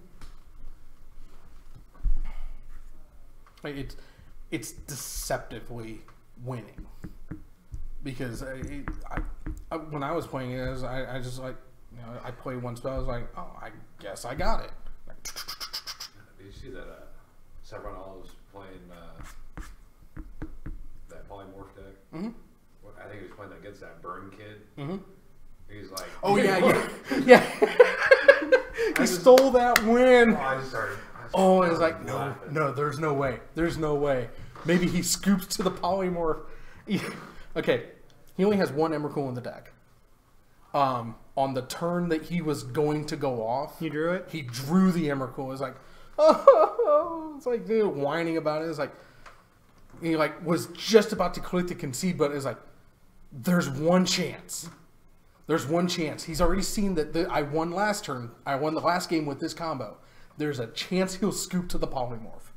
So he taps the mana. But he's dead on board. He's dead on board. He's dead to everything. He plays the polymorph. And with the polymorph on the stack, his opponent scooped. Ah. He's like, oh my god! I'm just laughing, trying not to fucking piss. It's like, oh! That's why you just F6 and let it ride. I had and that was a really weird hand. I was playing a Legacy League. I'm on the play. I'm playing Grixis Delver Legacy, but I draw an all red-black hand. So I go Badlands, Cabal Therapy, and name probably Forcible. I think I went Badlands, Cabal Therapy, name Forcible Pass. So it looks like I'm on some kind of black-red reanimator combo strategy. My opponent Gataxian probes me. He sees a hand of like Bolt, Double Pyromancer, Fetch Land. He's like, types in chat, cool. And then he proceeds to storm off. Oh. Because he was playing Storm. He was playing Storm. I F6. I'm at 19. He tendrils me for 18. Ooh. Oh. He goes to 36. Okay. I untap. I can't play my fetch land, obviously. Right. Pass the turn. Next turn, draw Volcanic Island, go Pyromancer. Next turn, Pyromancer. Bolt, Pyromancer triggers. Flashback Cabal, Therapy number 1. Rip his hand apart. Oh. Rip his hand. I do 30. I proceed to 36 him on 1 life. Wow. Over the next 4 turns because he miscalculated. And part of the storming off was he was using Reign of Filth. He sacked his land, everything. He after he tendrils me for 18, he has no permanents in play and no cards in hand. Oh That wow. sounds like So I just like, all right, I F6. I'll let him do his thing while I'm thinking about my sideboard plan and what to do because I'll figure that. Let him burn 30 seconds off the clock, have his fun. I look at the turn. I'm at 1. I'm like, I'm alive. All right. So Thursday, I'm playing that stupid sack a land, fetch a land, tap a creature, pump them up. Nightfall. Nightfall, yeah. So playing dude, I'm playing Blue Tron. I got Spell Scout out on the board. He's like, we got to the point where you can tell he's literally sacked every single land in his entire deck. Oh, to Nightfall. Okay. So it's like, all right, he's going. We do the activation on Spell Scout for the untap. Oh. So he can't untap him now. So he can't attack him. He can't do nothing. Wait. Because When a land Skite is an ability, isn't it? Yeah. Okay. So we took the ability. So untap. the last thing to untap, you stole it on Skite. So he untaps. All right. I have Tron out. All is dust. Scoop. Yeah. You have no lands, Holmes. Like, what are you gonna do? That was Spell Agree. Sky deck. You didn't even think about that. Right. Surprised against a spell skite, he wasn't far more careful. He wasn't thinking about it. He was probably thinking Skite is spells. I mean, just because you build a deck doesn't mean you're familiar with everything to counter it. I mean, John built this deck and doesn't know how Phyrexian Unlife works. Fair enough. I play Tron. It's easier. I play a land and say go. Play another land and say go. Then I play another sand and cast Eugene. Guess I'm stupid. And Karn. Karn into Eugene. Karn into Nulamog. Eugene, into Nulamog, and Tap the mat. done that. Oh, somebody is sitting down at our table. Awesome. Maybe it's Sprocket. It's a white. It's a white. I go find out our matches. No, it's not Justin. He's not in Portuguese.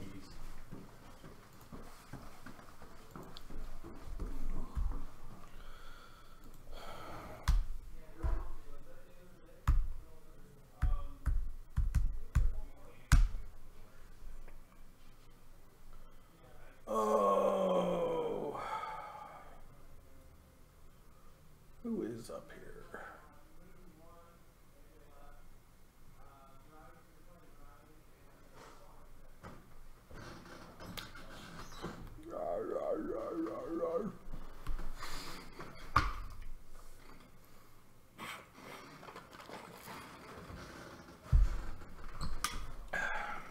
This is great. We're getting 4 matches. I believe this is the 4th match. Yeah. Isn't it? Or is this 3rd? Let's see here. We had AJ beating John. And then we saw... Yeah, this was 2. So we're going to have 3 rounds. Not standard for Tuesdays. Unless more of you come down to 521 Court Street in Pekin, play Tuesday Modern. We need butts in the seats, people. Butts in the seats. Kyle and Danzy. Kyle and Danzy. Jeskai things for Kyle and Yeah. Wiggly Bogglies for Who, Mr. Danzy. Who's sitting where? This looks like What? Kyle. Kyle's out smoking. So, That's Danzy's arm. yep. Straightening the map for you. Or making it worse. Well, he straightened it up. Now the back of that table is just so crooked. Oh. Focus on the scrolling, Bob. Focus on the scrolling. Focus on the grounds. Oofies are love. Oofies are life. Oofies are love. Oofies are life.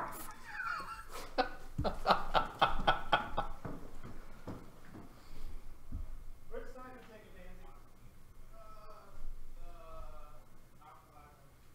Mountainside? Like that. Danzy's taking the mountainside. Heard it.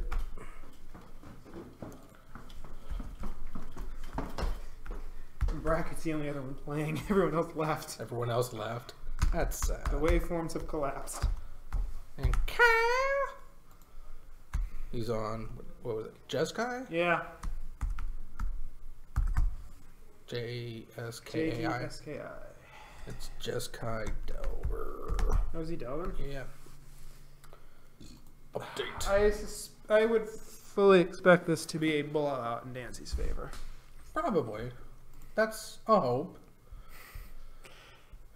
Them Do like boogles. them boggles. Maybe Kyle's got 4 wear tears in the sideboard. Let's see. And 4 snapcasters to flash him back, and 3 engineered explosives, and a couple of wraths. That might get him there. Could get him there. Could get him there. How meta is this deck? Oh, let's see here. We got boggles. The slipperiest of the boggle.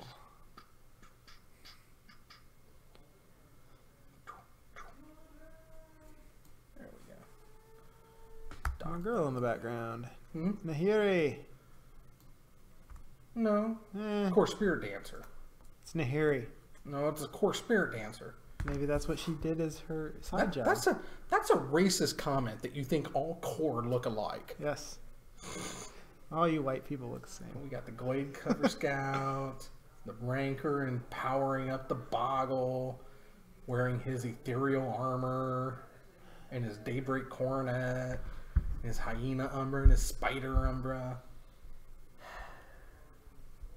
Kind of proud of this one. Tie game in the second. Son of a biscuit! Yodavish is pitching for the Dodgers. Yeah, I knew that. Can the Dodgers do what the Astros couldn't? It's Darvish v. Hendricks. Get a win on enemy territory. Let's hope not. I know you want that, but let's hope not. Let's see. That is down a little bit.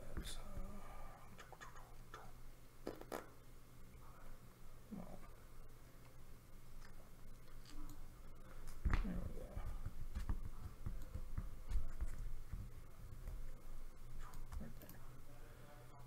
Right there. Okay. And then Jessica Delver. Let's see here. I don't think I have anything for Delver. So I might just go with basic Jessica.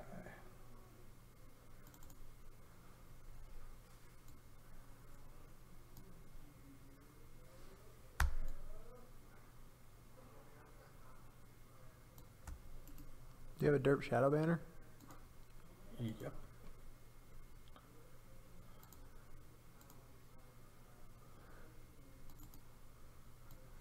That is glorious.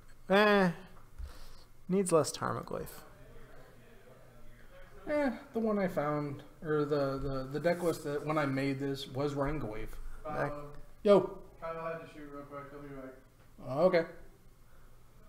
Well, we got Derp Shadow in the, Street Wraith was nice in covering up the dude. Lily is like, behold my derpiness, and then of course the big derpy eyes. But I don't know. Maybe I'll rework it. Instead of Goyf in the back, it'll be the zombie fish. Where's the Banana Man himself? Oh, Miss Tassiger. Tassiper. Yep. I might. Maybe I'll put Tassiper back here and The fish. the fish over here, because I like the big derpy monster over here. Because unfortunately, when I tried to cover up the shadow himself's eyes, it didn't turn out so well going that small with him. So Yeah. I did start off putting the derp eyes on everybody. Yeah, again, it was going small. And unfortunately, it didn't look good. So, but yes, I do have derp shadow. Well, with Kyle playing the Human Rain Delay, I think I am going to depart for Not a problem. parts unknown. So Thank you for joining me today. You're welcome here anytime. enjoy round 3 whenever it begins, and I will Black White Tokens. see you when I get back from Eternal Weekend. Good luck to you. Everybody wish now a good luck in Pittsburgh. Yes. Pittsburgh. Have fun storming the castle.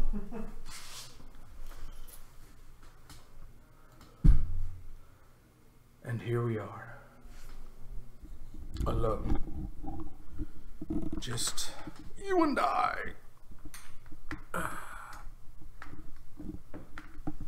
Let's get intimate with our calling at this point.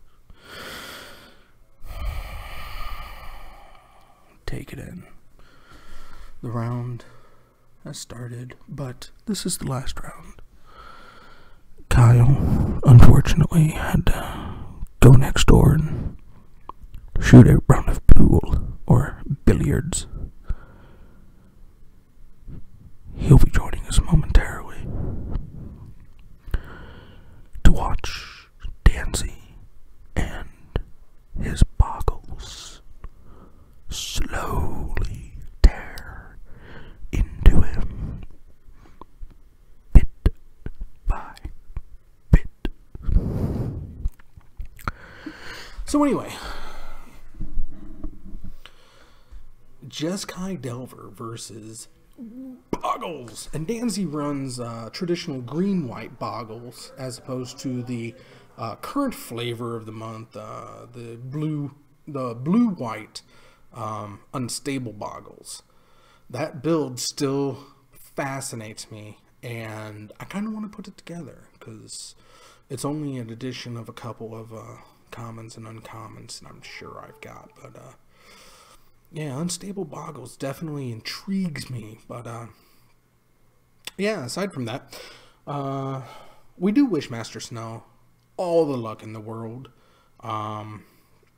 on his trip to Pittsburgh. I hope he does well. I think he's running Derp Shadow, if I'm not mistaken. So that's a little sad, but he does what he's got to do to get as far as he can. As I stated before, I do have the rigging up and going, and I'm going to be broadcasting from Titan Games in Peoria. I think I might as well just post them here. That way everybody is in the loops wherever they be. Hopefully we can get some of our fans back. I do want to get back into Twitch. I need to figure that out. Because I'm just not all together with it when it comes to this streaming such. But that's okay, because we're all here to learn, and to learn is to get better. So this Thursday, this coming, tune in, Modern Thursday at Titan Games in Peoria. It's going to be good. I'm going to have a information below here. That zone icon's going to go away. It's going to be Titan Games, because that's where I'm at. That's on Prospect in Peoria. Come on out. It's 10 card proxy on Thursdays up there. We would definitely enjoy having you there. I know I would.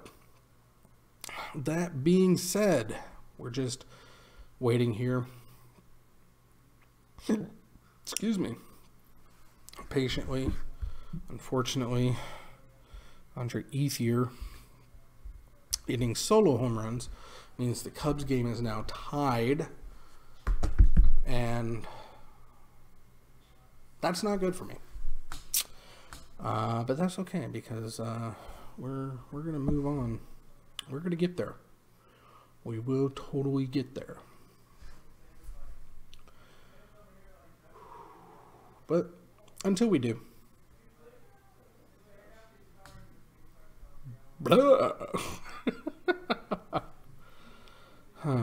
no modern changes. I do like what Snell says about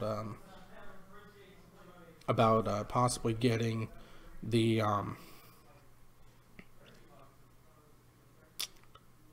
Mystic, Stoneforge Mystic back into the format, because like he said, she was banned out of Standard, and it just gone.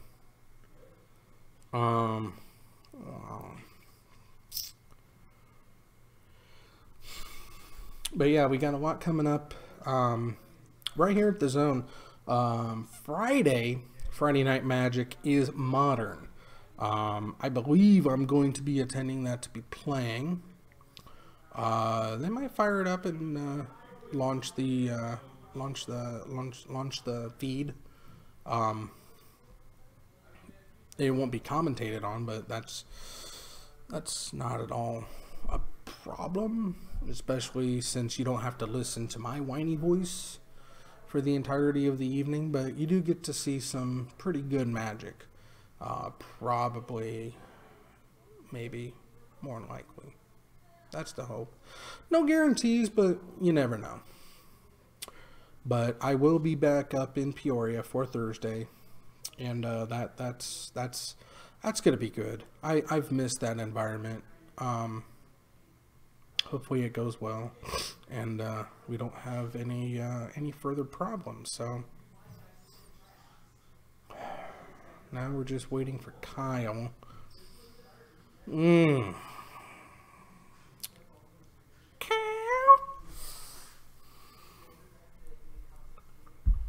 Oh. Let's see what we got here. We couldn't score in the bottom of the second. Hopefully we can hold them going into the third here. Let's go ahead and catch something else that's out at the Pokestops. That's the other thing that's great about the zone.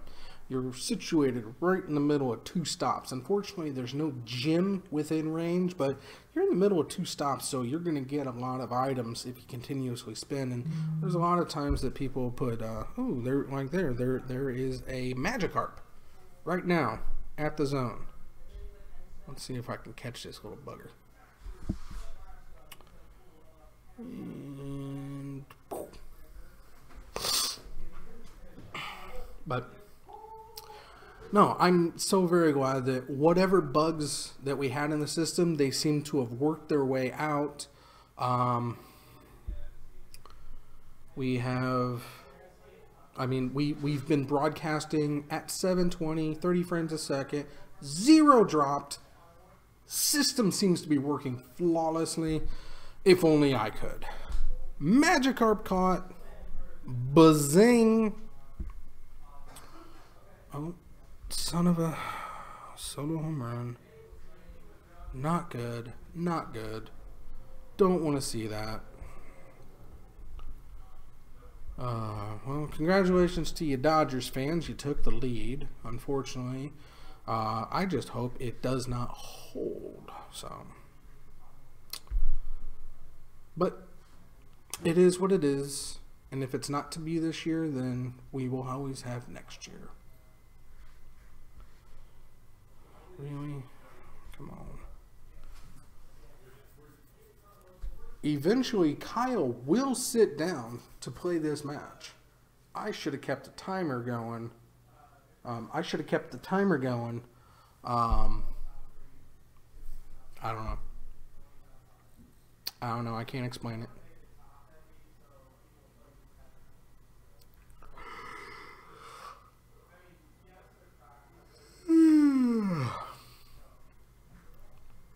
Getting tired. Fortunately, it seems like the maintenance machines have been put on a different cycle, so we've not had any extraneous background noise to disrupt us here at the silos. But that's okay, because we are still right here behind 3 feet of brick and 2 feet of brick, 2 feet of concrete, sandwiched between a full 6 inches of steel. When Brent builds himself a bomb shelter, he does not mess around. You can ask him directly if you could ever find him, and you won't.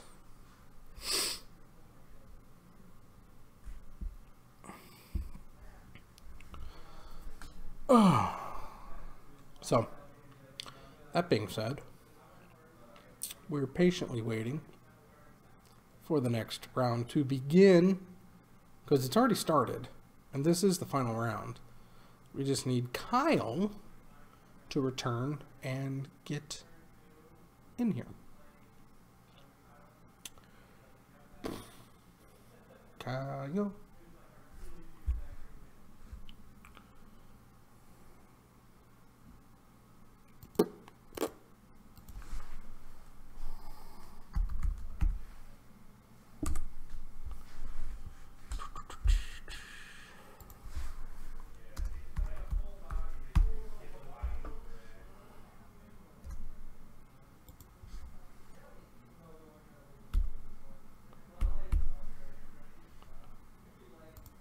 You got Tardy Kyle.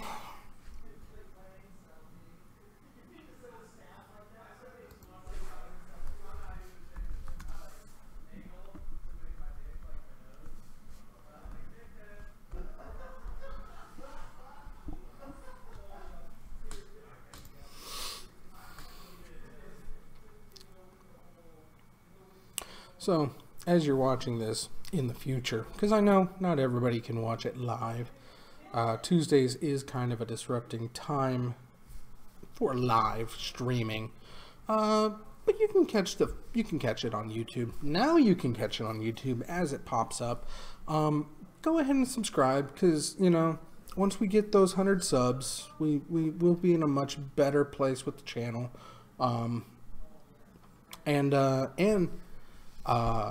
get the graphic up for next week, but Slap for Subs is definitely back. It was a promotion that we had over on Channel Awesome, or not Channel Awesome, but Natural Awesome. Unfortunately, due to uncontrollable circumstances, that is no longer an option for us. However, we're still here. We relaunched Evil Bob, still on the interwebs. You can't keep me down. Yeah, we're just going to be on the Zone 521, I believe. I'm not gonna change it over. I'm not gonna like do brand loyalties like that. We can just post everything to Zone 521, because this is my LGS. You know, I do frequent Titan. I do love Dan. I do love the crew at Titan. I like everything about Titan. It's a wonderful, fantastic organization. And you know, even before they became Titan, Dan and his guys were just exemplary. And now that they're in the Titan family, that just makes them all the better. And if I didn't have the Zone so close to me, I would be honored to call Titan my LGS. But just because I've known Scott for over 20 years, oh man, that's a long time. And I've been frequenting the Zone / Collector's Paradise / wherever they have been, from Creve Coeur to Pekin now. And it's all the better since they've moved to Pekin, for me anyway, that, yeah, I would have to say that the Zone is definitely my LGS. And, but, you know, just because I play FNM here outside of anywhere else doesn't mean that any other place isn't any better. But yeah, coming up, you know, we're gonna definitely get the Slap Subs promo going. Gonna get more information about the Titan Oofy Preserve, which is being hosted by Titan Games up in Peoria. So I'll have that address up and running and ready to go. If you want to give your poor, neglected, displaced, disheveled Ice Age brown Oofies a good home, go ahead and send them to the Titan Oofy Preserve. Go ahead. Since we're waiting, I can put that graphic up. It ain't gonna hurt nothing. I was gonna wait on graphics for the entire time, but no, I think it's time that we can, let's see.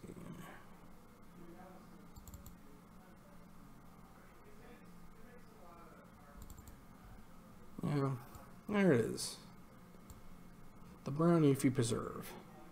Sponsored by Titan Games. Titan Oofy Preserve, 4450 North Prospect Road, Suite C6. That's Charlie 6. Peoria Heights, Illinois 61616. That's where you can send your Oofies that are in need of a home. This is them, the picture taken on their celebration of the opening, the grand opening. Everybody is enjoying some party hat. They devoured the cake well before this picture was taken, so we did get them cleaned up, and you know, we sent them out back and have them do a little bit of fun. But yeah, I mean, we have had some good turnout for the Oofy Preserve, and hopefully we'll have a whole lot more support coming on. Oh, and it looks like we have the next match up and running, ready to go. I heard Danzy call down that they were back, or maybe I was hearing things again. I'm not quite sure. I'm hoping I didn't hear things. And I thought I saw somebody making their way to the seats. Bleh.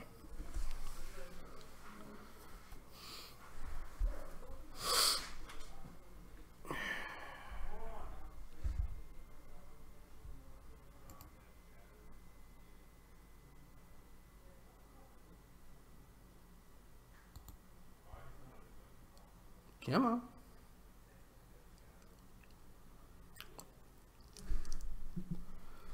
Waiting patiently.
Hmm. Ooh, I like that one.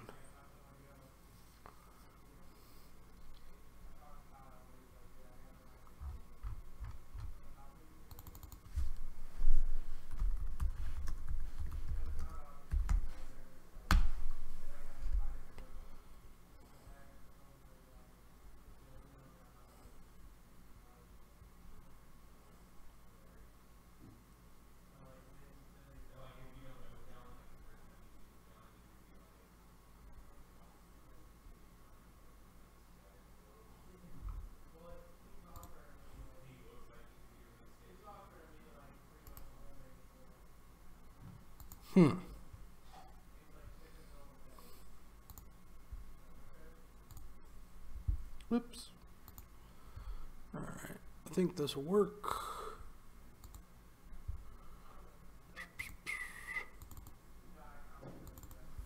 There we go.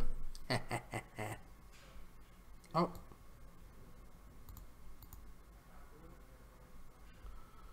And it looks like we are actually getting underway. Maybe. Possibly.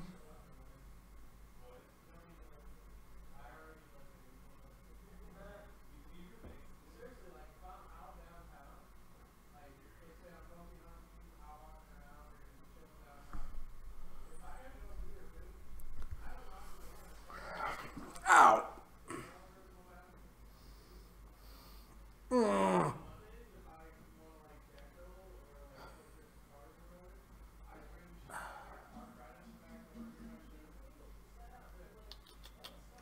All right. Well, I'm going to throw these up again.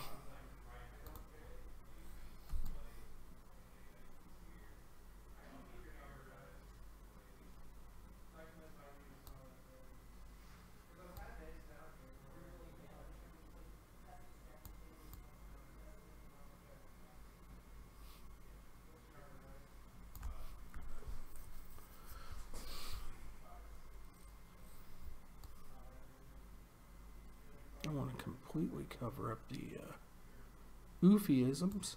There you go.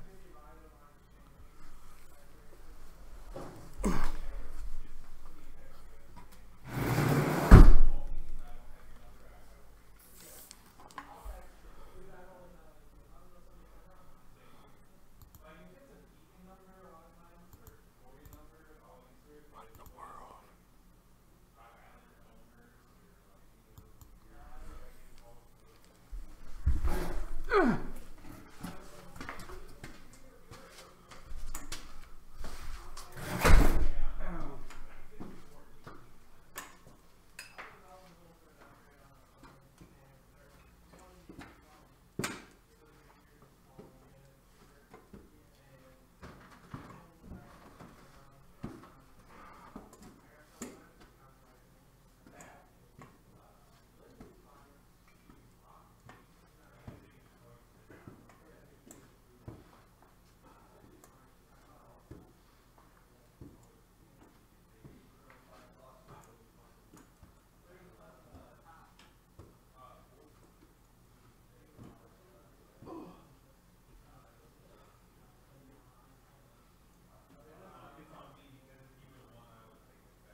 everybody. Good news. Oh, I'm back.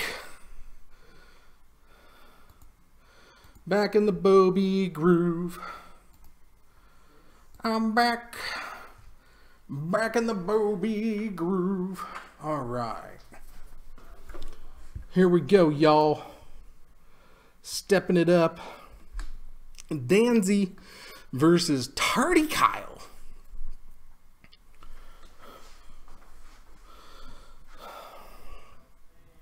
Got the boggle. Got it good. Tap. Or play go. Play. Oh, gonna go with the Dryad Arbor. Oh, double boggle. You don't know where I'm coming from.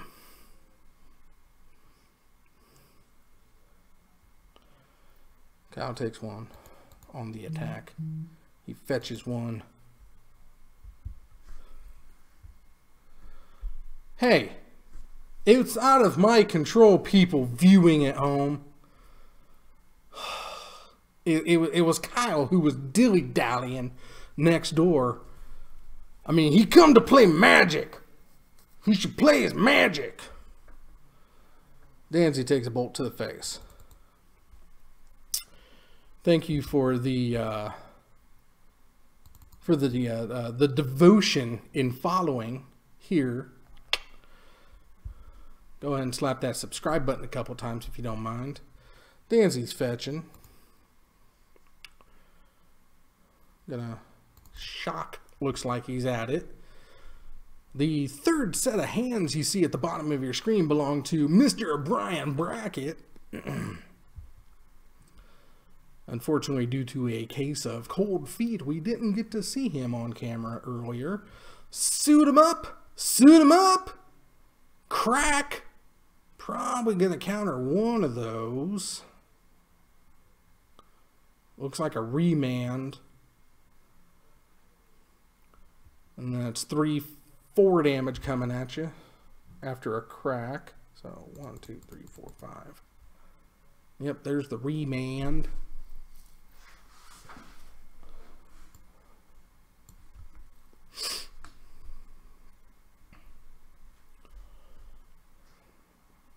Flick that land. Turn it sideways. Play a Delver of Secrets.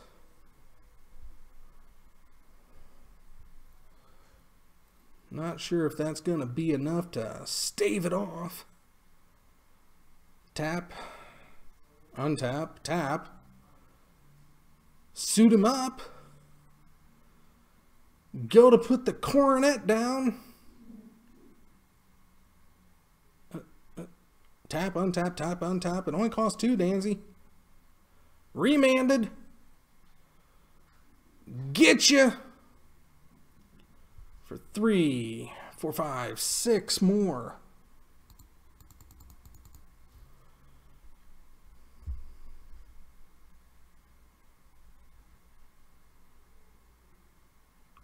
You're not going to block with the Delver. Just take it.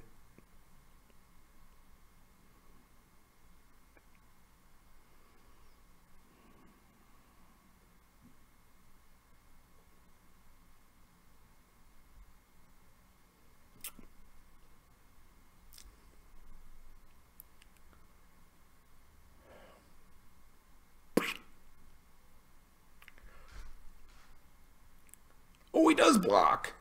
He's going to trade. So he's going to take 1 less.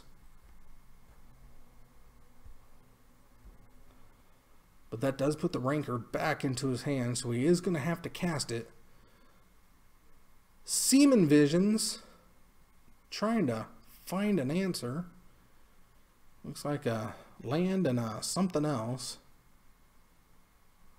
What you got, what you need. What is that? Is that snappy? Yeah, it looks like a snap. I mean, you could snap remand. Top. Once that land.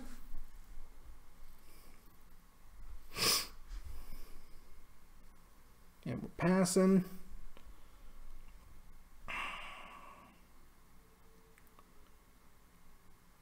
Drop the rancor.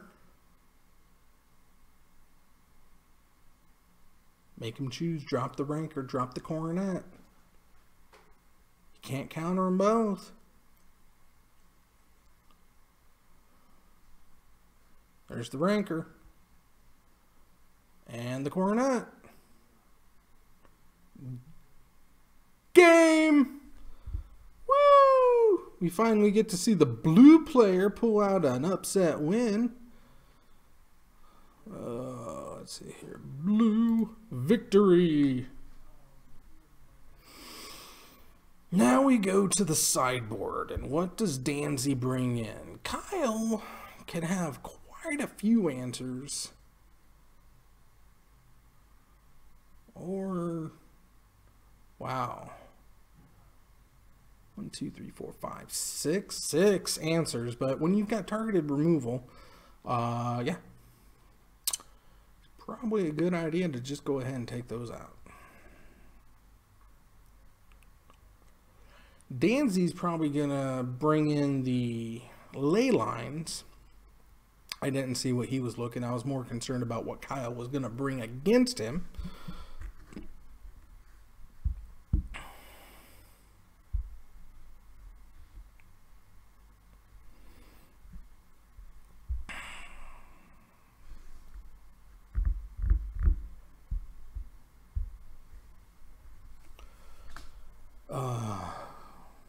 I guess I can reset life totals.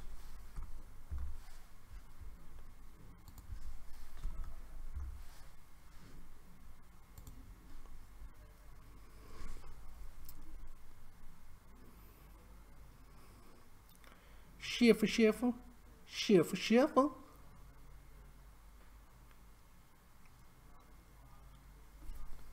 Oh, I need dice.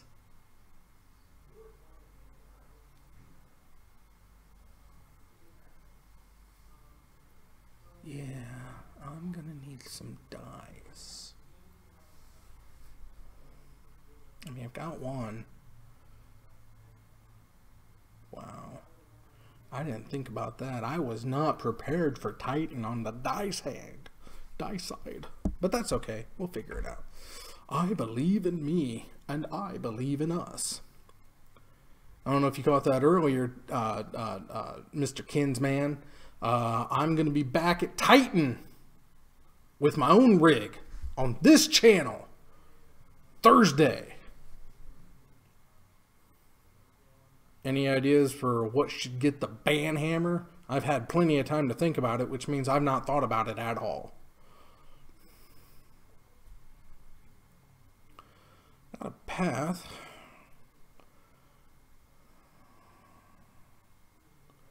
Right to the bottom.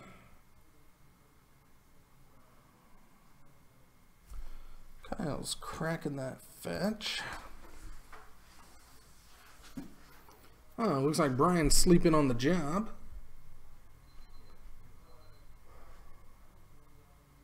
Offer to cut. Set it aside. Another.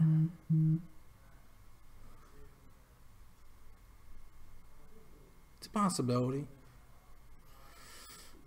That's a card that should be banned. I was looking for something a little bit more arbitrary, but it's definitely an idea. The rest in peace gets remanded. So crack, fetch, 3. Yep, there's the remand. Draw off the remand.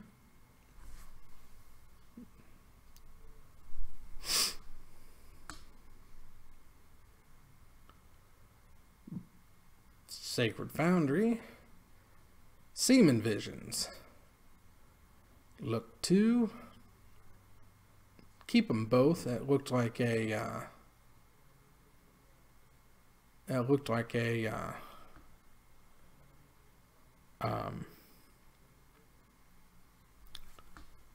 Abrupt Decay, but it's not playing black. Boggle on the board. suit him up with Rancor. No answer. And a Hyena Umbra. Danzy's gonna get Boros charmed or Boros to the face. 1, 2, 3, 4. Kyle took 2. Plays a Delver.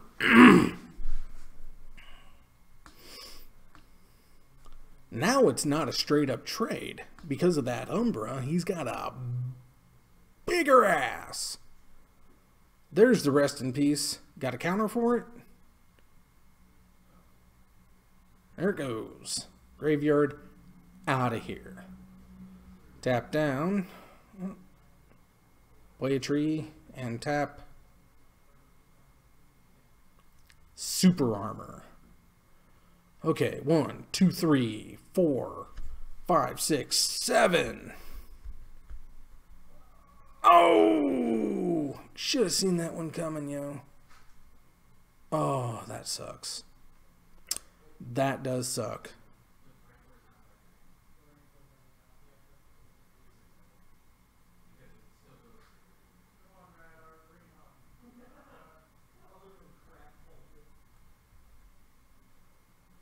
What? Oh, wait.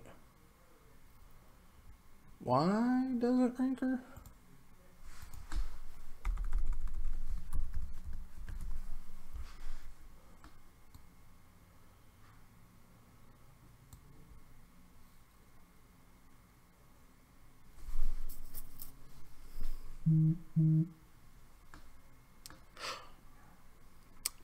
Thank you.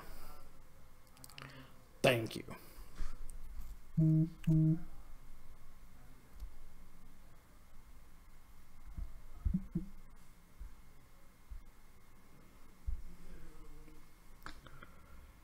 Aww. My kitty's so cute.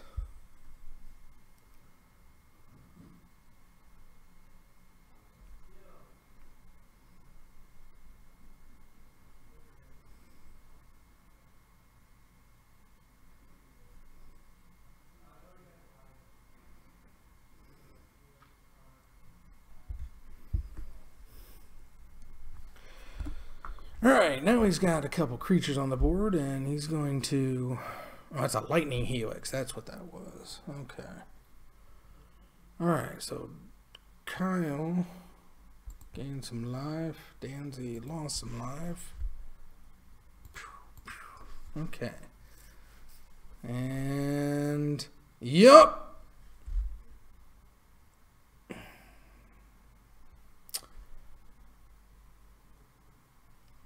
The Blessed Alliance is definitely a thing. That's why you should always run cartouches and attack with multiple creatures if at all possible. Now he's facing a Snappy with no defense. Kyle's got all the land in the goddamn world.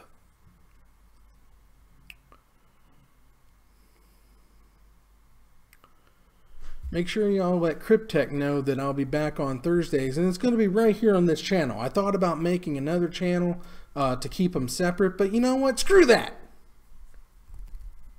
Titan can be shown on the zone. I don't care. No one will care. And this way I don't have to split and beg for subs everywhere else. One channel, one magic, right here. Tuesdays and Thursdays by Bob. The evil one.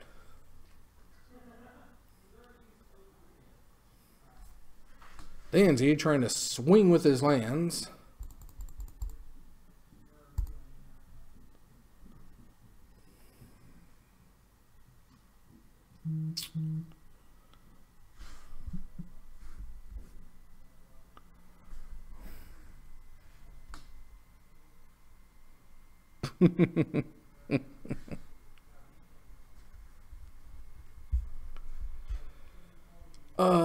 Okay, so now we got a Ledge Walker. I'm going to remand that Ledge Walker and recast that Ledge Walker. And we're going to counter that Ledge Walker because you can't play... Because Boggles just doesn't have the ability to pay additional mana for anything. So red picks up very, very, very bad pickup. It's okay, Danzy. I believe in you. I believe in the Boggles.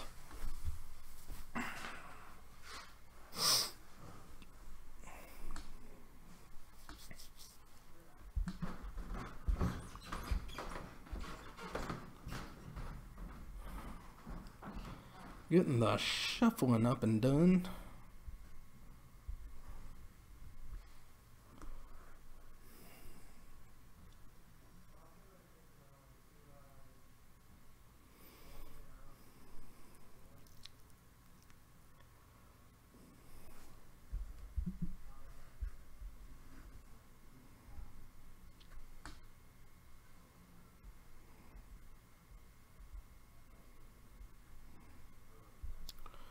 Oh boy. Where am I at? Where am I at?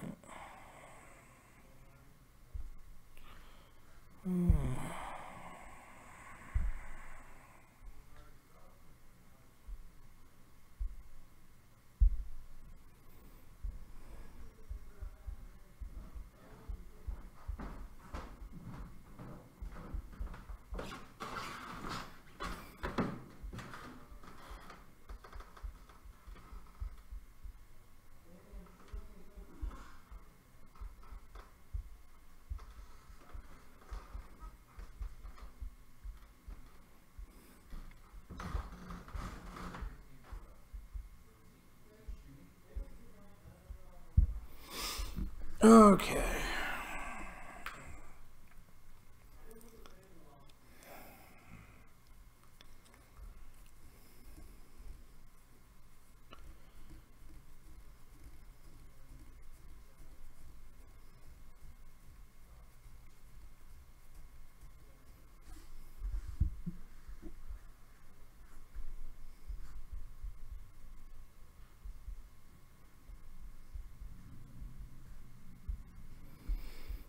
Going to read these out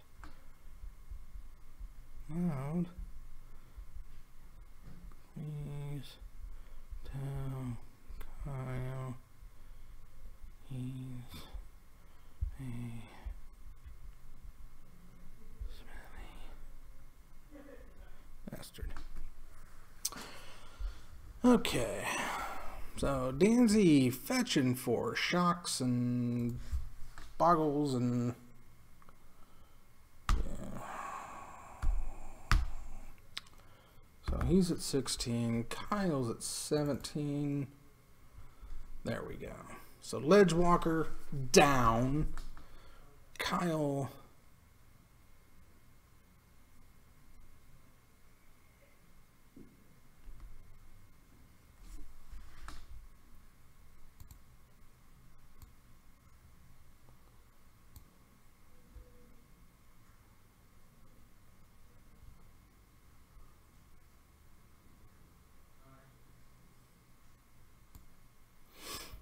Okay, swing with the Ledgewalker. Cow takes one. It's a heated match. Ledgewalkers, the sisters, the twinsies, separated at ledge. Little bit of Blessed Alliance protection, at least for once. Danzy with the ley line in play. Didn't see that sneak in.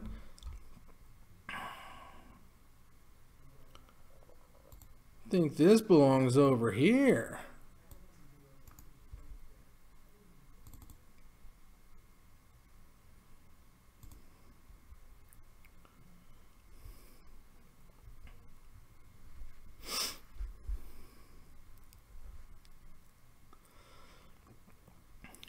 Get there.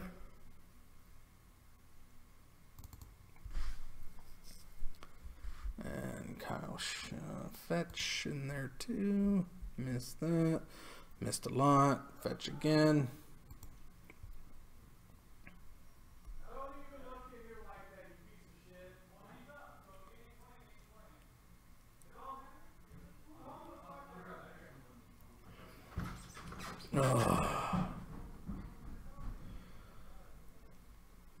See, this is the unfairness. We can wait indefinitely for him to shoot his pool. But God forbid they have to sit for 20 minutes while he, actually play his round of magic.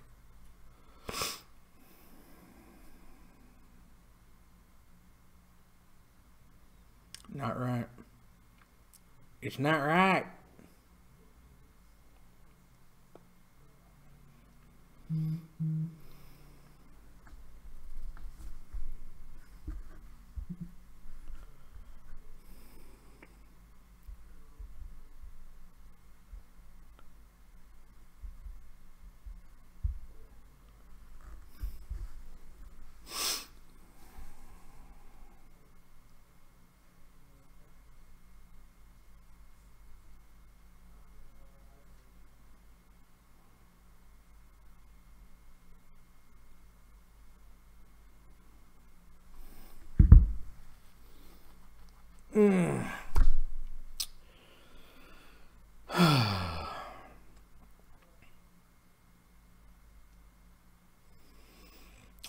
Grumble, grumble. And I'm gonna grumble, grumble. Because it's just not fair. Very little is fair.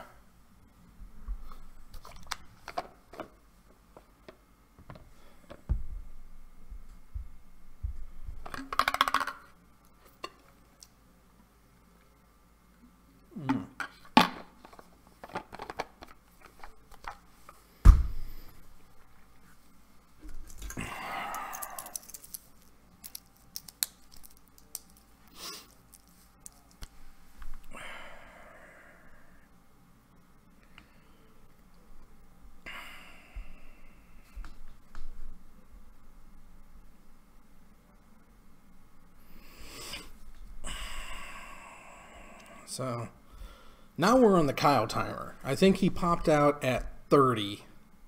So,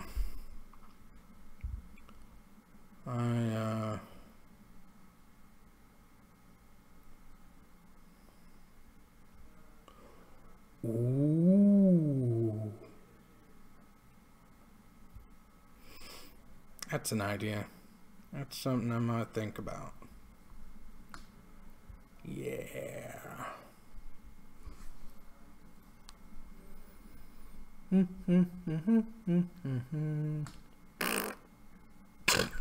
I know, this is just as exciting for me as it is for all you lovely, lovely viewers and hopefully subscribers.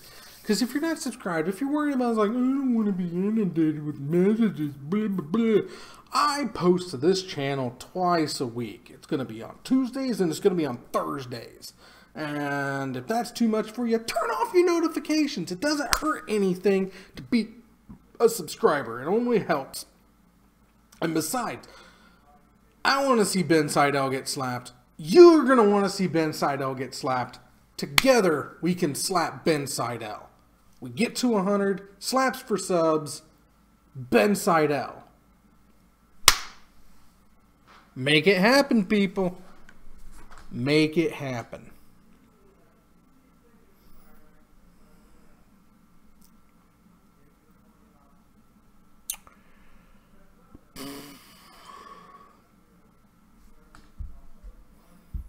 But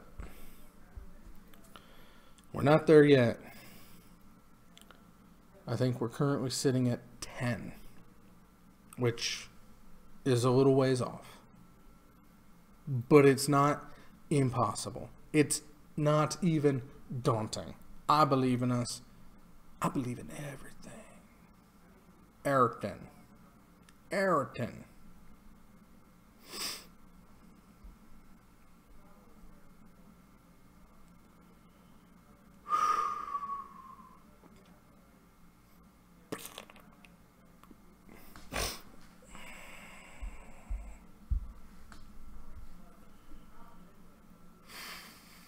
Let's find something fun.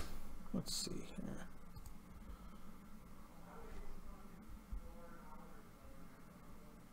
Ooh. Ooh.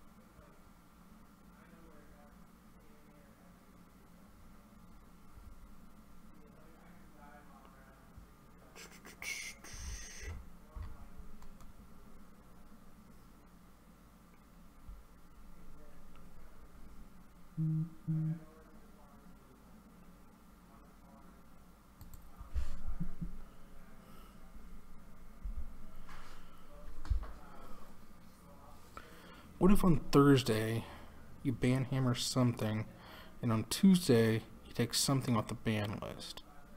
Could fill some time. See, that's an idea, but there's only very few cards that I want to come off the banned list. I'm still thinking about a gimmick for Tuesday. I just don't want to spread the ban hammer across 2 days because I think it'll cheapen it. But I have thought about something else, and I don't know. Maybe it's maybe I'll do something with like quirky combo cards or something quirky like that that'll make you think about it. You know, kind of like not necessarily like against the odds ish, but definitely like here's a combo. Put it in a deck. See how it works. I'm not going to put it in a deck and see how it works, but I'm just going to find a weird combo out there, and or a card that has several weird combos, and just see how many of those I might be able to find. I don't know. Maybe I'll maybe I'll make a graphic like something like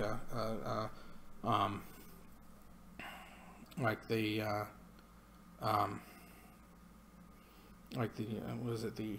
It's not the Aetherling. No. What was the first Ling? It wasn't Torchling. It was I got Tiefling on the mind. Been thinking about 5th edition D&D for too much. Oh boy.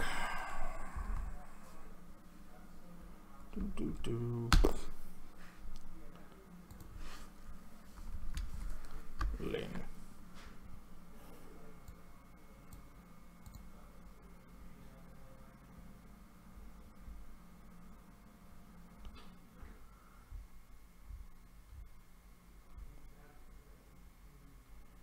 Was it the Aetherling? Was it the first one? No, it wasn't Aetherling. Yeah, that was in Dragon's Maze. Morphling, thank you. Yes. Yeah. Maybe I'll make a graphic like a Morphling. It'll be like one card and then maybe like another. I don't know. It's just an idea. I'll figure it out. Maybe I'll do like a flip card. Like one half will be that card, and then it's like all the other cards they'll copy with it. It's been 10 minutes now. Kyle needs to get his happy ass back here. Oh. I hear stomping. Hopefully that's him.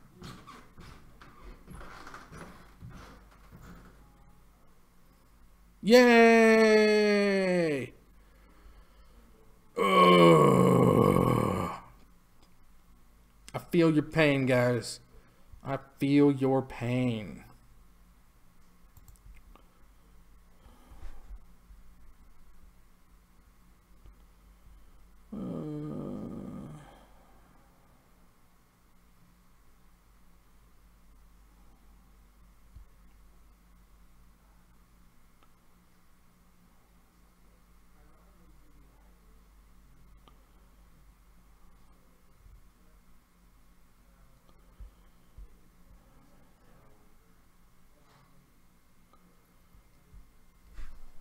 I know my Banhammer card.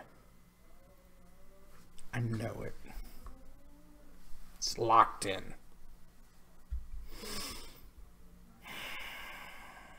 Anger of the Gods. That's a terrible card to play against because it's so damn effective. Not fair at all. Nothing you can say about it now. Swing! 1, 2, 3, 4, 5. 1, 2, 3, 4, 5, 6. Sorry.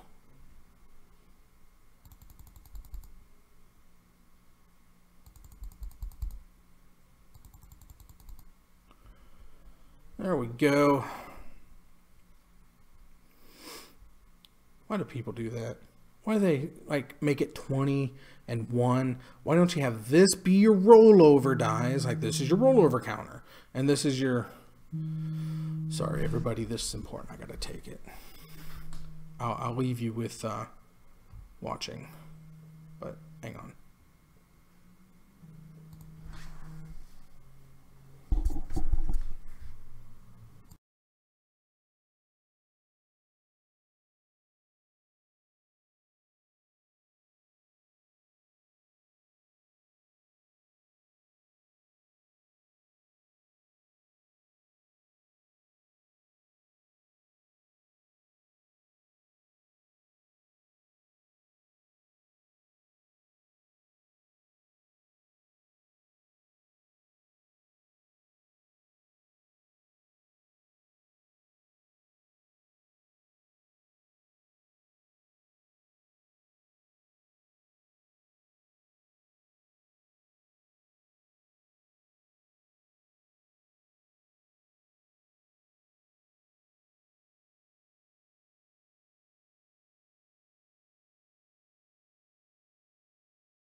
And we're back. I'm sorry about that. The game ended. No.